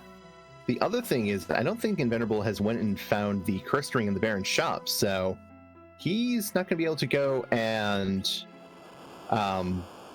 he doesn't have a relative agility 1 setup like Rivers does, I believe. So that's going to be an advantage for Rivers going forward. It's really fascinating how many little things are making a big difference in this race, and I think that just goes to show just how skilled these two guys at the finals of this event are. We see that low hit percent on the Odin come into play right there on River's side, as Odin not able to take out those dark imps in one shot like he wanted him to. Yeah, this is something coming back from almost an hour ago, where Invenerable got through this fight because he hadn't done our deals and found a Black Sword, so he had Black Sword Cecil proc wounds on the Dark Imp in this spot to clear this at something around 20 minutes or something. And yeah, Rivers is just going to go and be trying to get these Odin's procs going off. I think Rivers is really hoping to go and come across an Avenger somewhere. I think if he finds that Earth Crystal, he may end up going and looting the Troya Treasury just in the hopes of finding an Avenger. He might also go and turn in his Pink Tail for the same thing.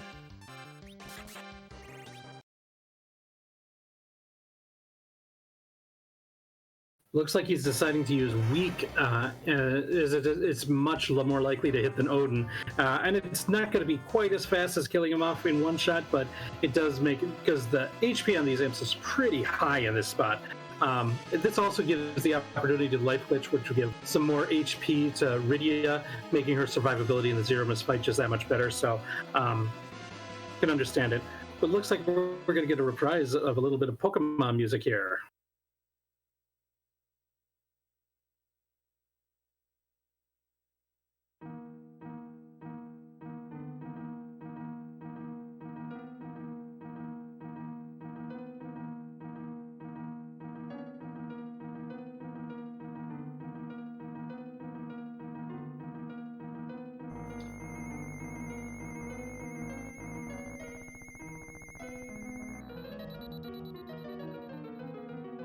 Also interesting, after that fight against the Dark Imps, he got something that he didn't care about, that Protect Ring. I mean, it's okay, but at this point, that's not what he wants. But he invested so much with the life glitches and everything and the experience that he got, it's worth it for him to walk out, heal up before going that, instead of just doing a reset, which would be fast. He might care about getting Rydia up to level 50 because she's at level 49, and 50 is when she learns Nuke, which that could be a very important part of River's Zeromus fight. He may go and do a bit of hybrid strats where he bashes down Zeromus's HP until he gets close to that refill mark, and then relies on reflected nukes to bring Zeromus into the for the kill. And Invenerable resetting out of Twin Harp, going and just not taking the spoon, doesn't care about it. Going to Earth, I believe we're going to go and see new ground as Invenerable is heading up to this Earth Crystal behind Ogopogo at Lake Spot. While Rivers is going and hitting the Kanizo that Invenerable has previously defeated, and that Kanizo only has a silver apple. Yeah, that's going to be really disappointing for Rivers after going down here and committing so much to this. He's going to, and he knows that he's going to go back to the moon, and he knows it's either going to be one of the bosses he faded or that last check that he didn't know, that he didn't check, which we know is that alt Gauntlet. Yeah, at this point, for Rivers, I think he needs that hook to be at Gauntlet, and he needs to go there first and commit. I agree. I think that's exactly what Rivers need, because Invenerable has checked 2 other spots over Rivers at this point. He the only thing he faded on the moon was that alt gauntlet. And Earth Crystal can pay out. If it goes to Luca Key and Luca Key is just a dud, then that goes and gives Rivers more time. But Rivers, I think, needs to go to that Paladin spot to fight the alt gauntlet and pull a hook off of there, because otherwise I think Rivers is going to be too far behind. That Rosa has been going and catching up Invenerable so much. Agreed. The Rosa was huge for Invenerable, finding her early with Rivers skipping that.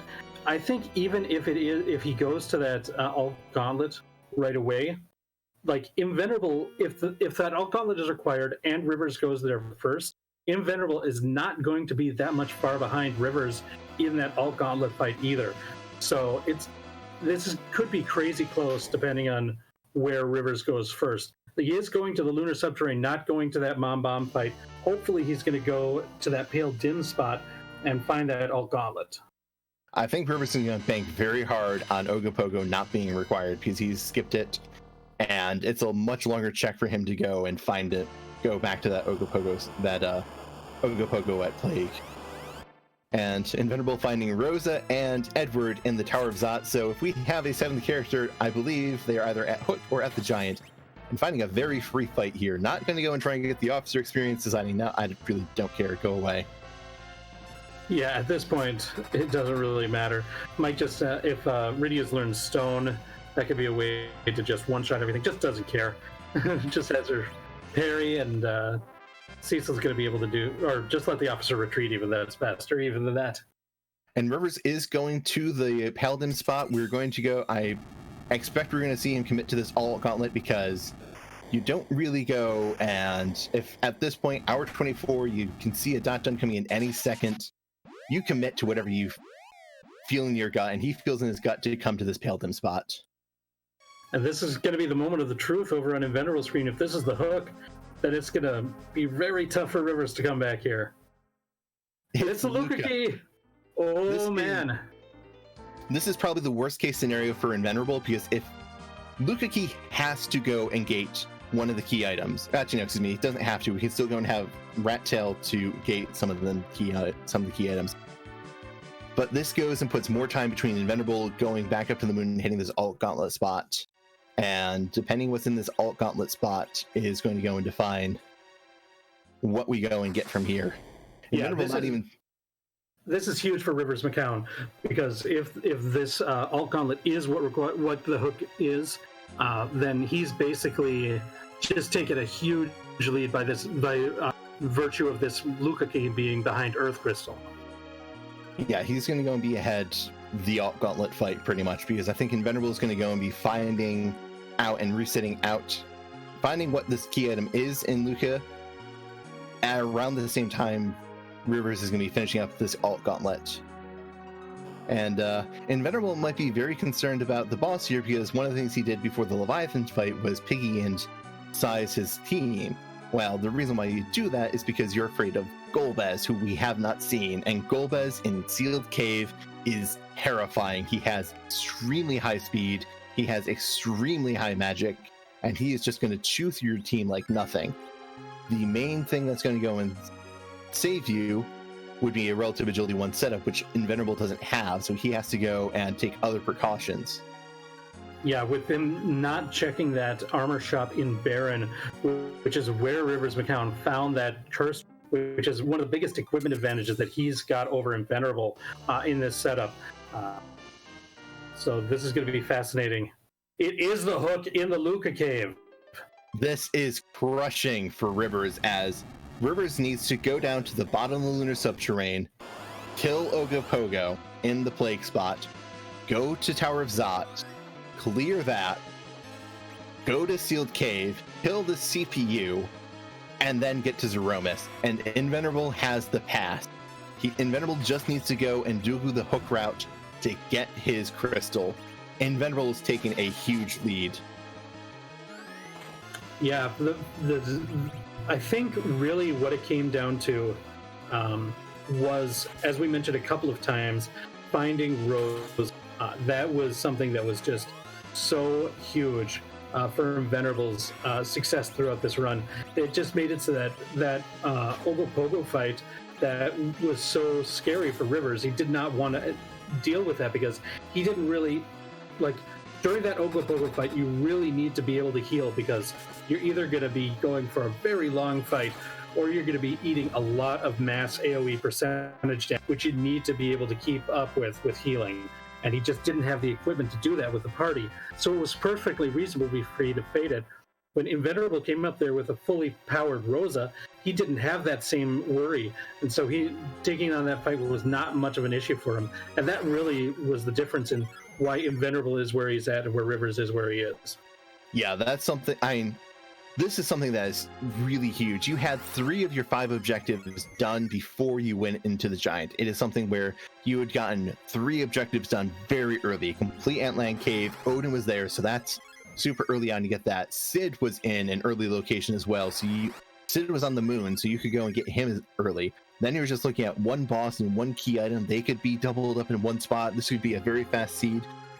It makes total sense why Rivers wouldn't want to spend more time looking for better characters to go and replace Edward with Rosa, because the more time he spends looking for characters, the more time he could be giving to his opponent who is grinding and going already.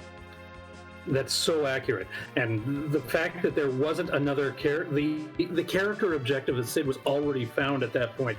And so, like, the priority of Dwarf Castle becomes a lot less when there isn't a character that you need to find at that point. So I think both of them had like a really good logic as to why they went to those places.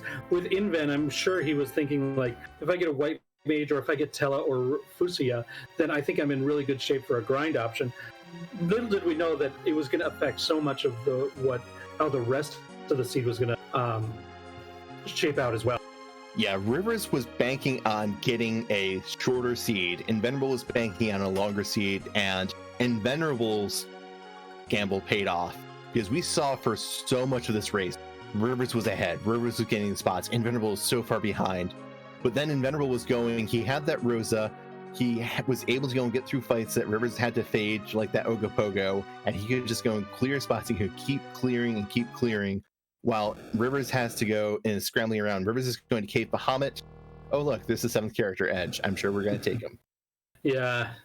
We're not going to see either of our runners take the Ninja Prince here. So there still are a couple of bosses that Invenerable has to get through, but the amount of time that it's going to take Rivers to go through everything, especially with him going to Mom Bomb before going down to the Ogopogo spot, that's just the spot that Rivers absolutely doesn't want it to be, and we know that it is there. So it's just too bad for Rivers here. But I gotta say, like, both of these runners played so well throughout this race, and it's just been a joy to watch. Yeah, there is some fantastic irony in this. Rivers had gone and skipped spots that Invenerable did, and Invenerable was slipping further and further behind, and Rivers was looking further ahead for so much of the seed. And then the one spot that Invenerable, not the one, Rivers had skipped Dwarf Castle, he had skipped King Feymarch, and he skipped Cave Bahamut, along with that Alt Gauntlet at Murasame. So there were 4 checks. And the last one he's going back to, the Ogopogo at Plague, is the one that is what's going to go and send him back the most. It's just, Invenerable is going to go and be the one who clears 27 out of 28 spot. Rivers is going to be the one who clears 28 out of 28 spot. Where for the longest time, Rivers was the one who was looking to be able to shave off some spots by skipping the Dark Imps, skipping Kanizo, skipping Dwarf Castle. And now we've got the Pig crew in to fight Galvez. Once again, casting Piggy on his whole party here. This is no meme. That hold gas is failing because they are Piggy stat. The way that the status ailments work, if you've got, depending on the hierarchy that's put it in the game, if you've got one above that one, you don't get it. So, yep. And nothing trumps death. Piggy trumps paralyzed. It also trumps Berserk, which is something you're not so keen on. And, well, we're just left with Rosa and Sid for this fight, but I think we're not going to be too concerned because, one, we're going to revive Cecil with that Crystal Sword, and who will probably one-shot Golbez. And also, we are probably going to be able to take all the damage from any spell he casts, as this spell has terrible magic. Yeah, this is not a scary spot as far as damage that Golbez is going to deal. Plus, you get a free heal right after it. There's the quad nines. Golbez is doing so poorly. He is missing lit 3s and fire 2s. That is how terrible his magic is. Rivers now knows that he has to fight that Ogopogo, so he's got to walk all the way down the lunar subterranean at this point. So, too bad for him. Just unlucky on which one to go to first in this. If it was at that alt Gauntlet, then he'd probably be in the much better situation right now. It was the coin flip. Was it at that Luca key or was it at that alt Gauntlet? And Invenerable won the coin flip, really.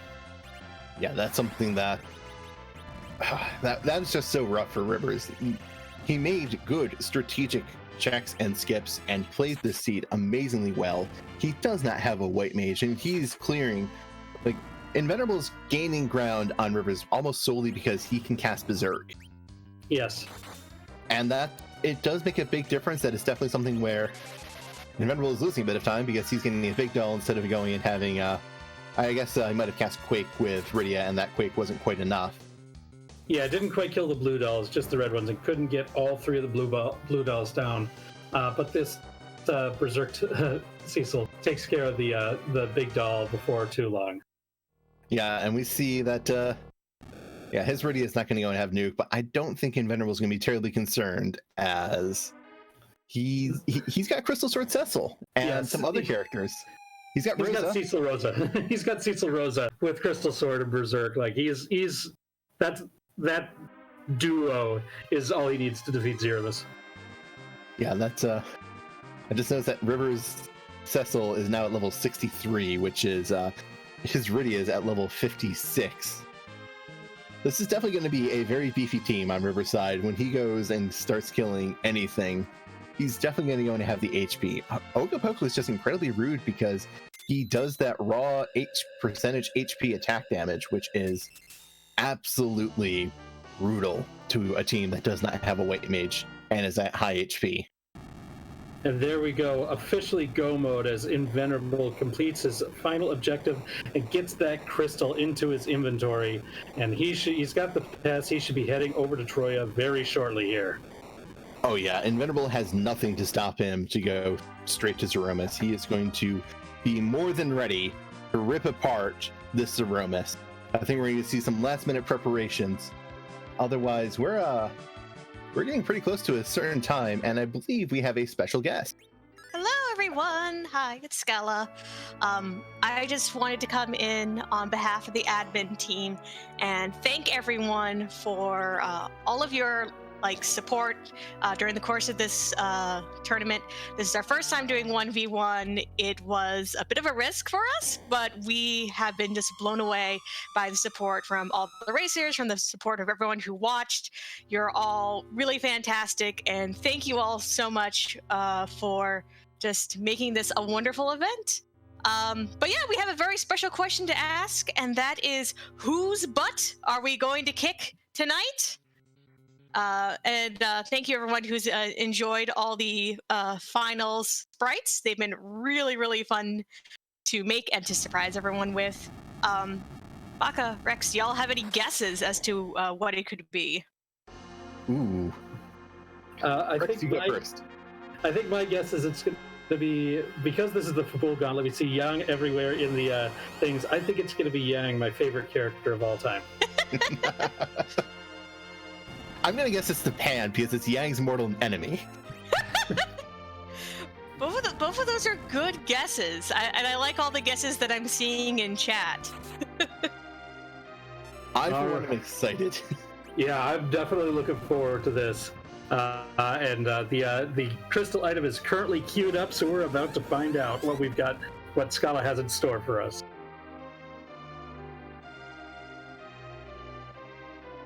My heart is racing. I'm so excited. Mine too.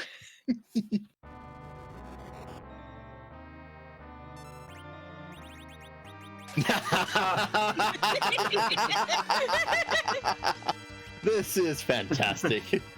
I'll take partial credit. I'll take partial credit on that one. No, that's awesome. We had a couple ideas about what we were going to do. Board and I discussed it, like just the two of us, because we didn't want to ruin the surprise for anyone else. So Board basically came up with this idea and the idea that we had for round one, where we did different sprites for each person. Which that was a hat trick pulling that one off. That was amazing too, yeah. All of these sprites have been amazing, and thank you for all the work you've been putting into this as well, as this is making this final even more special. Well, thank y'all. I am going to let you all call this match. Thank you again to everyone who has volunteered, who's watched, who's participated. You are all wonderful and fantastic, and thank you for an amazing tournament. Well, thank you, Scala. Thank you to everybody on the admin team who's done a great job of making this event so much of a success. And for tonight, also big shout outs to Smeepty on the restream and Valveless Skunk on the tracking. Without them, there is no show. So big love to them as well. Absolutely. All right. Good luck, y'all. As with that said, we are seeing Invenerable go into the final Zeromus fight of the Fabul Gauntlet against the Fabul Gauntlet itself. I don't know why I made any other guesses other than this, because there's nothing more fitting than this. Yeah, this is very appropriate. Like, of course, this is the final sprite. This is... So that damage is just unreal from the Berserk Crystal Sword. 7,000 damage. That's amazing. Yeah, that is just an absolutely disgusting amount of damage. And speaking of absolutely disgusting, the amount of HP that all these characters have is absolutely disgusting. Even on a high roll, Zeromus cannot kill Invenerable's party. Zeromus goes and caps out at 2,700 damage on a Big Bang. He goes somewhere between 2,400 max to 2,700 max because of how the rolls work. And Rosa is the lowest HP character in the team at 2,800. If you look on River's team, he's got Sid at over 5,000 HP. Yeah, Rivers is also going to have a very beefy team going into this. The Rivers, he does have, I do believe we established that Rivers sold his Assura Summon, so he's not necessarily going to have big AoE healing, but he is going to go and have big damage. He's got a big stack of Cure 3s too, so he's going to be going with chemistry as needed. But we're seeing rocks falling over on Invenerable's side. It's down to just Cecil and Rosa. How will this team ever pull out the team of Cecil, Rosa, and the other characters? And it looks like Invenerable has done it. Invenerable is our Fabul Gauntlet champion with an official SRL time of 1 hour, 40 minutes, and 35 seconds. Get your GGs out for chat as congratulations to Invenerable. Let's see if we can get him in for an interview.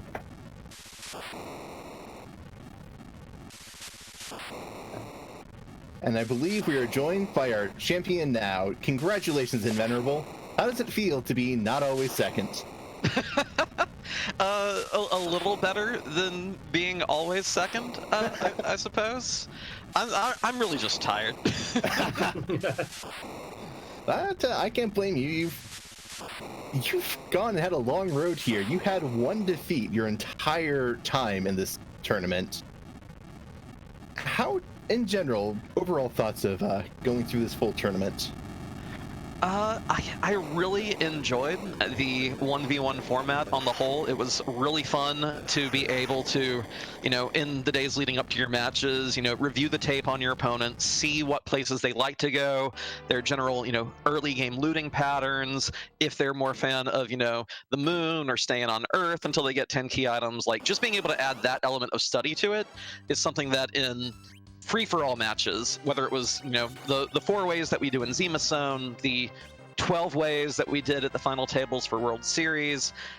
Just being able to do the 1v1 and really dig into how your opponent plays is it's really satisfying. It adds another fun element to the game that you just can't study an entire other group of people, you know?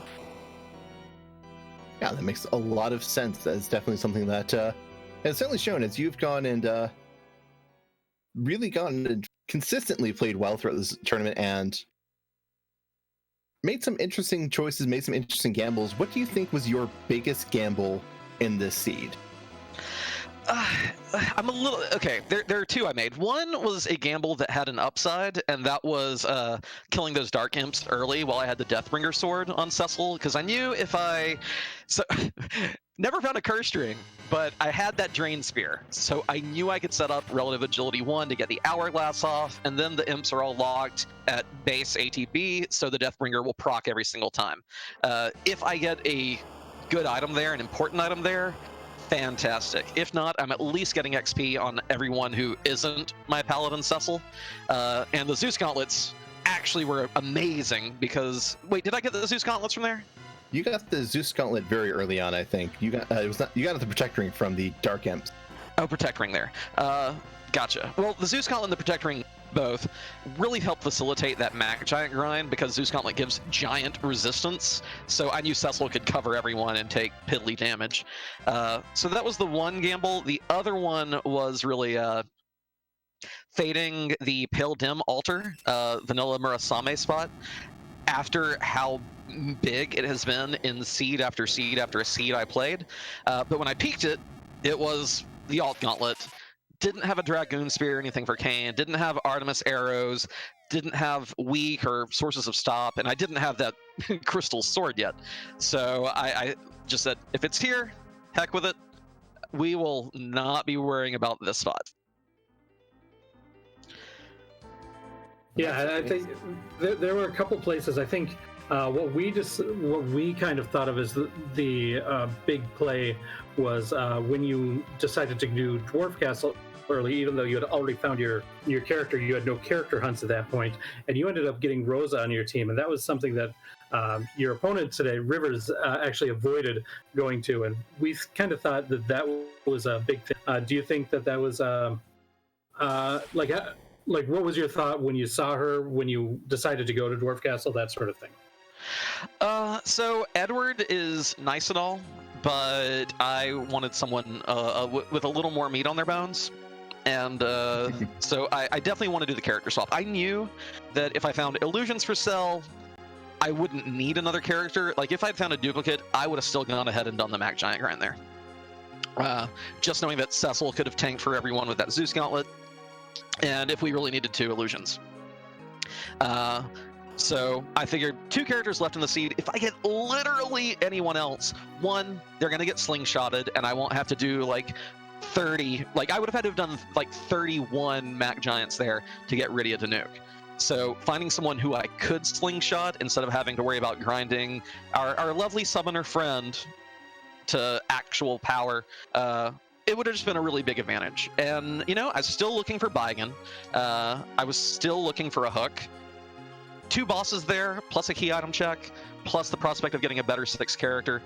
It made sense to do that before going to do the grind. It definitely paid off for you as Rivers did complete his grind sooner, and was going and clearing spots on the moon while you were doing your grind, but you were able to make up a lot of ground pretty much on the back of that Rosa with Berserk. You went and for a while it looked like you were going to be the one who had the most checks of either runner, as you had, you know, you went and did Dwarf Castle, you went and did those Dark Imps. Rivers ended up skipping Cape Bahama as well on his first run of the moon. How does it feel to be the first place winner with 27 out of 28 checks and not be the one who went and hit the most checks? I felt behind the entire time as I landed empty check after empty check after empty check. Like I was poised in positions to, like, you saw me how little I saved and how many times I reset all the way back. Like my favorite reset was the one that took me back to before I had done any Baron at all. It's like, let me go through Baron, let me go do Twin Harp. Oh, it's garbage. All right, rewind it. Let's pick their next spot.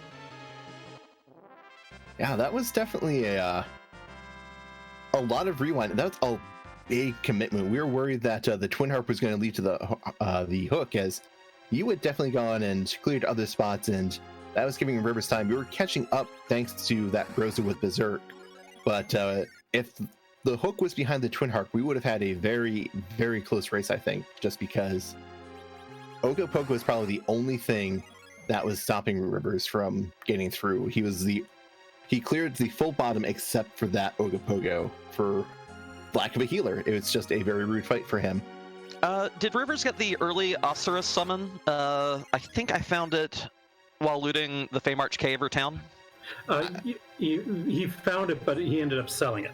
Okay, so we both sold Osiris. That was another. That's one of those subtle gambles that isn't that noticeable on stream, but when you've not seen a real white mage yet, and you have Rydia, and you have that Asur, it's like, how desperately do I need this cash now? Versus the prospect of really needing Rydia to carry the team in healing later in the seed. So. Very glad to find Rosa. If Rosa hadn't been there, he and I probably end up in that exact same situation, not being able to clear that Ogopogo, and then both full clearing everything and then going back. So that would have been, that would have been a thing. There we go. Yeah, I mean, there were a couple places where it came down to a coin flip between the two of you.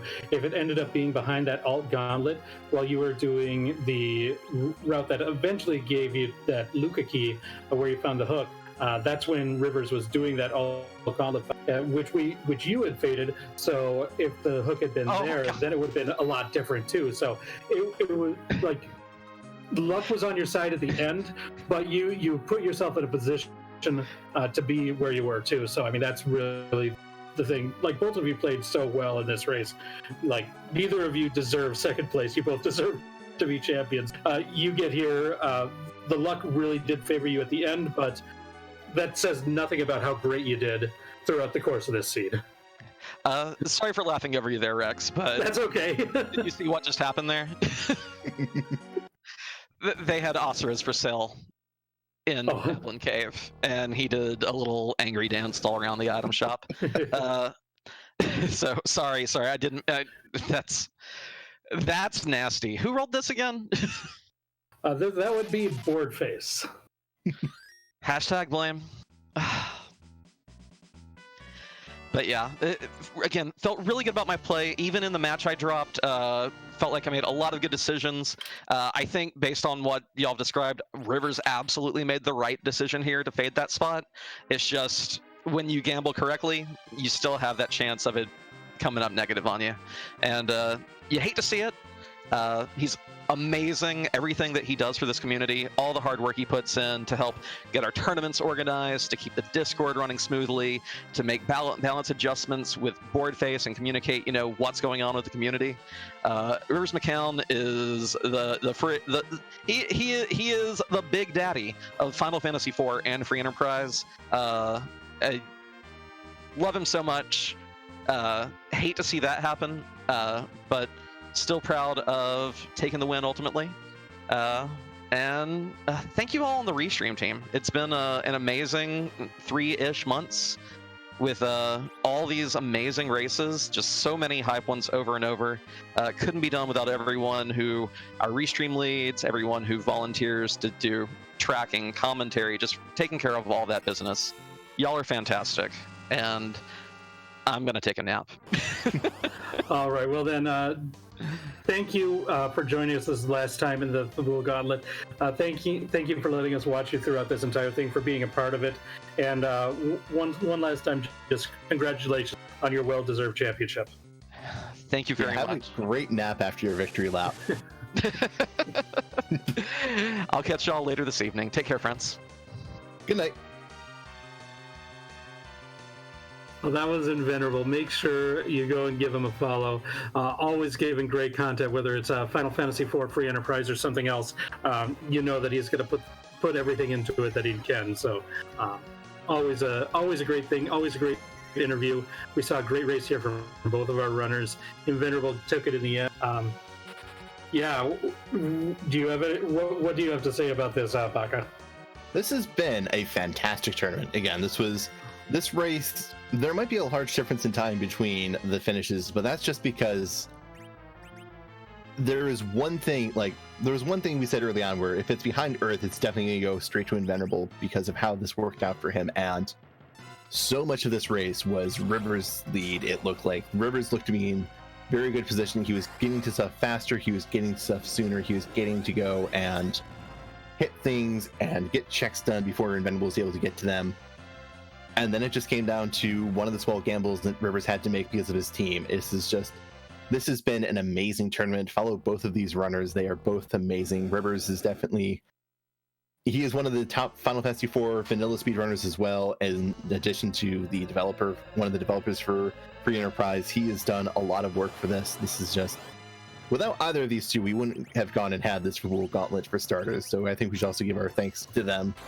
And also the rest of the admin team as well, but these two have been very big pushers of it. They've gone and put a lot of it, other parts of the admin team as well, but it is very nice to see these two runners coming out and being in the championship match and really showing off why. Yeah, there was a ton of great runners in the course of this tournament.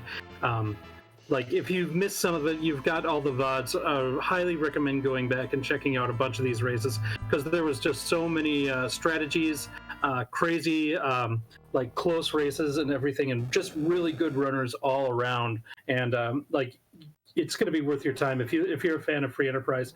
Check out as many of these races as you can. Agreed. And thank you to all the runners who participated in this event. Some of you, I'm sure, got knocked out sooner than you wanted, but this was still an amazing event for Free Enterprise. It is something that has been absolutely incredible to see. It is something that has been absolutely incredible to commentate. I am so happy that this came on, and I hope to go and see more of this in the future, as I think we can all agree this has been a fantastic event, and Rivers is going to bring us to a fantastic close. As he has finished the tower, he's going to launch the Falcon and get his crystal and go to Zeromus, and I believe he's going to work out a bit of frustration. Probably. And I'll say, you're welcome, Baka, because I did get knocked out of this before I wanted to. But I'm seeing what these two could do, and I've got a lot of work to go before I could get them to the finals of anything like this. Like the little things, the menuing, the saves and resetting exactly where you need to do it, the little optimizations like that, going into your menu in battle at the right times.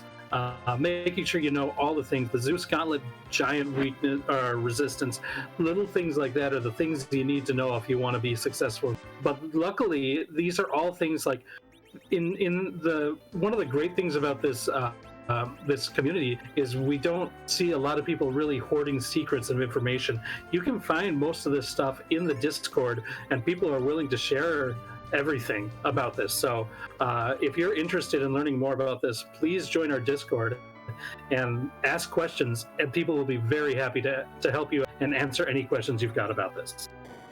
Indeed, we have a channel dedicated to newbies. If this looks interesting to you and you want to play it, you do not have to go and be one of these amazing runners. One of the fantastic things about Free Enterprise is this is but one set of flags to play it on. There are a lot of variable different ways to play. You can go and make the treasures more generous, or you can make them less generous. You can go and add in all the characters and add in all the different locations to recruit characters that we cut out for this tournament. There are so many different ways to play this. Please stop by the Free Enterprise site and stop by our Discord if you wish to go and learn more about it and play it somewhere yourself, because this is my favorite randomizer. This is probably my favorite game to play consistently, as it just has so much to offer. Yeah, this is the replayability in this randomizer is so high. This is so good. I also want to thank, as far as this tournament goes, everybody who's watching.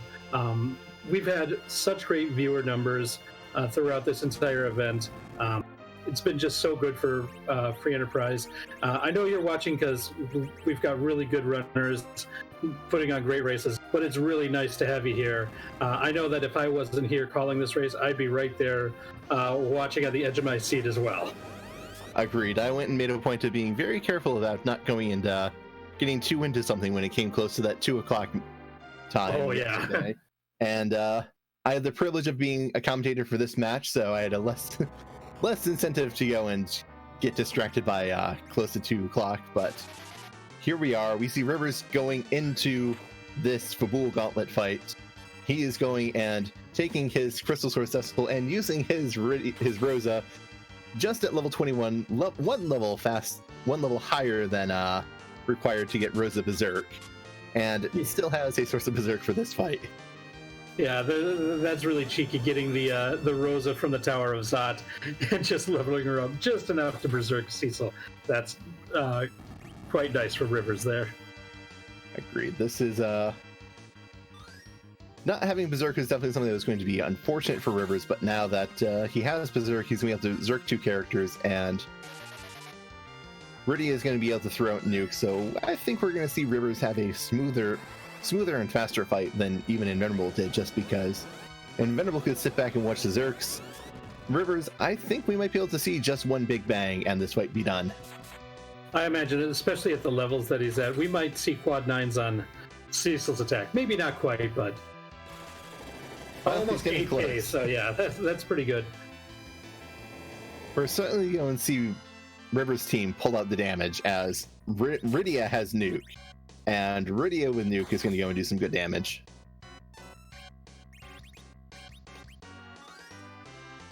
And Sid keeping Rydia alive with the Cure 3 potions so that she can continue doing the nukes throughout the course. If I've got a strong team doing a hybrid strat like this, one big bang is usually what you expect to see. Now, he's only Zerking 2 and only reflecting with 1, but they're so high level. Yes, he's and he's got relative agility 1 on all of his characters, so Cecil is going to be going and swinging hard and fast. He's also thrown a Silcob on Zeromus, so Zeromus is just not going to be able to go and get as many turns out. This is going to go pretty smoothly for Rivers at this point. He has got a ton of damage coming out.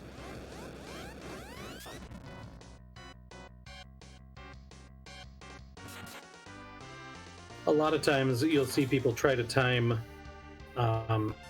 using something like a Unicorn or something to get rid of the Berserk. I don't think that's necessary in this fight.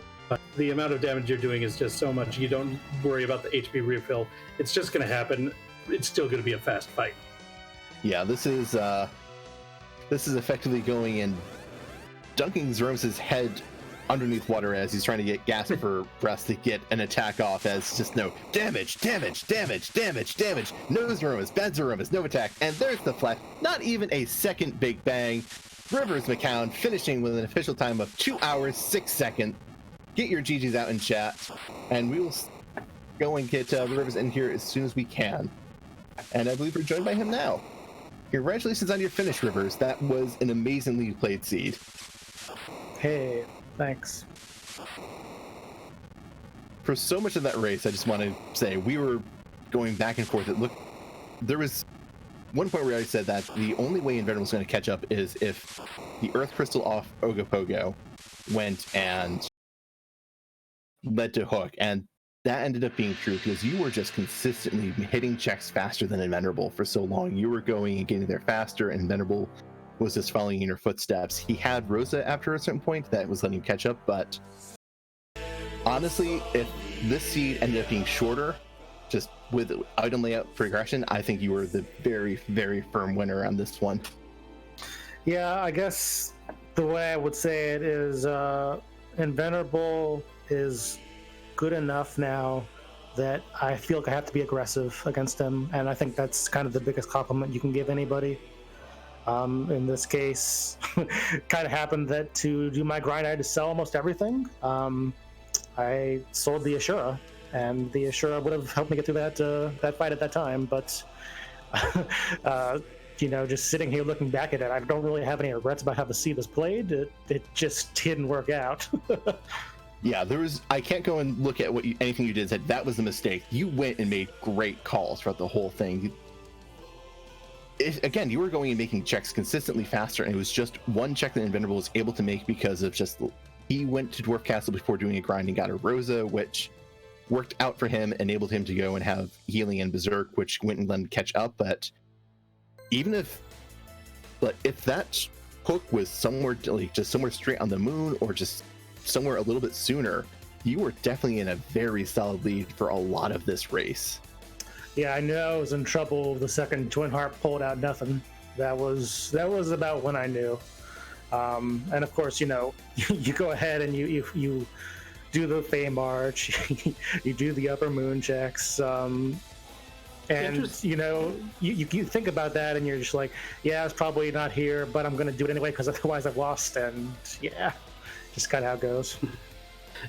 Interestingly enough, once you were in that position and that Twin Harp yielded nothing, your out was still where you went. That alt Gauntlet, if that had been the hook, that was basically, because that was something, the one place on the moon that Invenerable had faded. And so he was going through that sequence that eventually led to that hook through the Earth Crystal. But as far as us and of course you guys, that alt Gauntlet could have been there, and that was kind of where it was. If it was the Earth Crystal that led to it, or if it was that alt Gauntlet that led to it, it was a coin flip. So even after you got to that Twin Harp check, you still had game, and it was only after that happened that we knew.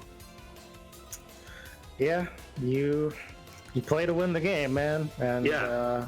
I feel, I'm not saying that I deserve to win because that's really like conceited and whatnot. But I mean, I put it all out there, and there was like 10 checks left besides that Ogopogo spot, and I was like, well, if it's here, then I'm owned, and I was owned. Yeah, until we saw that Earth to Luca was hook, it was still a very close back and forth race where maybe it's here. Really, that Earth Crystal was Invenerable's biggest out at the point that it showed up, because you were really clearing everything. You were getting to really fast, almost everywhere faster than Invenerable. He was taking either extra checks that didn't pay out or just following behind you by several minutes. And he might have had a chance because he did go and have a Rosa, which was able to berserk his Crystal Sword Cecil, but here's the Roma's fight showed that you were able to just clean that fight up without too much trouble. You definitely had ways of dealing with it without Berserk and Rosa. So yeah, early on I was actually even thinking this could be an Eddie seed. Like if we get enough, if I get like a one thing on the moon or something, if something pops up in Baron Inn where it's the hook and I know that I have like 4 outs to get that bacon, then like I was like, oh man, there could be an Eddie seed. We could have to do that, and unfortunate, but that's the calculated risk you take when you unleash a mongoose. So I'd like to get your opinion now, from your point of view, as like one of the administrators and one of the people who is really the driving force behind this randomizer in general. What are your thoughts about the like maybe first impressions now that it's over of this entire Fabul Gauntlet? Well, we've got a big feedback forum going up on Discord probably in the next couple of days. So look out for that. We have a bunch of admin feedback that will come out of that, I'm sure. I guess my overall number one impression is I am so blown away and impressed by the Restream team, knowing that it's entirely volunteer. We have like 3,000 people in the server now. And when I first started making free enterprise tournaments, one thing I always kind of had subconsciously in my mind was, well, I can't put that many matches out because there's not going to be that many restreams. And this time, we go 1v1 restream, I think almost 120 matches, which is insane. And I'm just so proud of everybody who was a part of that. I think I speak for the Restream team when I say we're all proud to be part of it, because this was an amazing event. This was fantastic. Yeah, it's definitely an honor to be able to call these matches. It's been great to be a part of it, and great to watch it, like from a viewer, from a participant, and from a Restream team member. I loved every part of it. Yeah, it's definitely the most popular one we've had so far, I feel like, and don't think that won't be taken account as far as maybe doing 1v1 again coming up soon. I'm definitely looking forward to it, as I think we've seen it's a great format for both runners and viewers, and everyone involved has been having a lot of fun. And sorry, I cut you off, Rex. No, I was gonna basically echo the same sentiments that you just said there, Baka, so that's great. Well, Rivers, do you have any final thoughts before we go today? I am extremely happy to have performed at the level that I performed at in this tournament. I always underestimate how much work it takes to get to that level and kind of stay at that level the whole way through, knowing that you're grinding practices. And the only person who I think has done more and has done probably 4 or 5 a stream at a time is Invenerable. And hey, what do you know? Practice pays off. So I'm really proud of that kid. He's really good. His stream is really interesting. You guys should check it out. Me personally, I'm exhausted. This took a lot out of me, and I am so looking forward to it being midnight and I can be like, do I want to go to bed or do I want to practice? And then I can just be like, I'm gonna go to bed. That sounds entirely reasonable. Well, again, congratulations on your performance. This has been an amazing series of races, and this race today is definitely more than worthy of being the final race for this amazing series. All right, well, thanks guys. Thanks for closing it out. Thanks to the Restream team, obviously, as I said before. Thanks to RPG Limit Break. Thanks to Randomania for doing some of the races as well. Yeah, this has been a lot of fun, and whatever we go into the lab and come up with, I'm sure we'll try to keep a lot of this spear alive. All right, well, thank you for joining us today, Rivers McCown. Now that you're done with this, go ahead and go and get some rest, okay? And that was Rivers McCown. He has gone and taken off for a nap. Yeah, very appropriate and well-deserved, too. Agreed. That was an amazing race, an amazing finish to this amazing series. I know I'm just saying, it sounds like I'm repeating myself, but this has been a fantastic, amazing series. This has probably been my favorite to cast and watch, and I'm sad that I didn't get to participate in it for other reasons. I am definitely hoping that we see more of this in the future. Rex, what were some of your final thoughts on this? Well, I really enjoyed the event. Like I said, I was a participant, I was a restreamer, and I was a viewer, and from all of those aspects, it's been handled great. The restream team has always done a good job of putting on a good show. I'm honored to be a part of that. I'm honored to be here calling it with you in the finals today. It's one of the best events that we've had, and just to be a part of it is great. When I was running in it and not doing too well, I had a blast at that part too. The flag sets that were chosen for this are really fun for the races. I think almost everything went really smoothly. It was just a really fun tournament overall, and I really am glad to be a part of it. I definitely agree. And if you, the viewers, went and saw this for the first time and are sad to see it end, we will be having more events in the future, and you can go and find those on our Discord.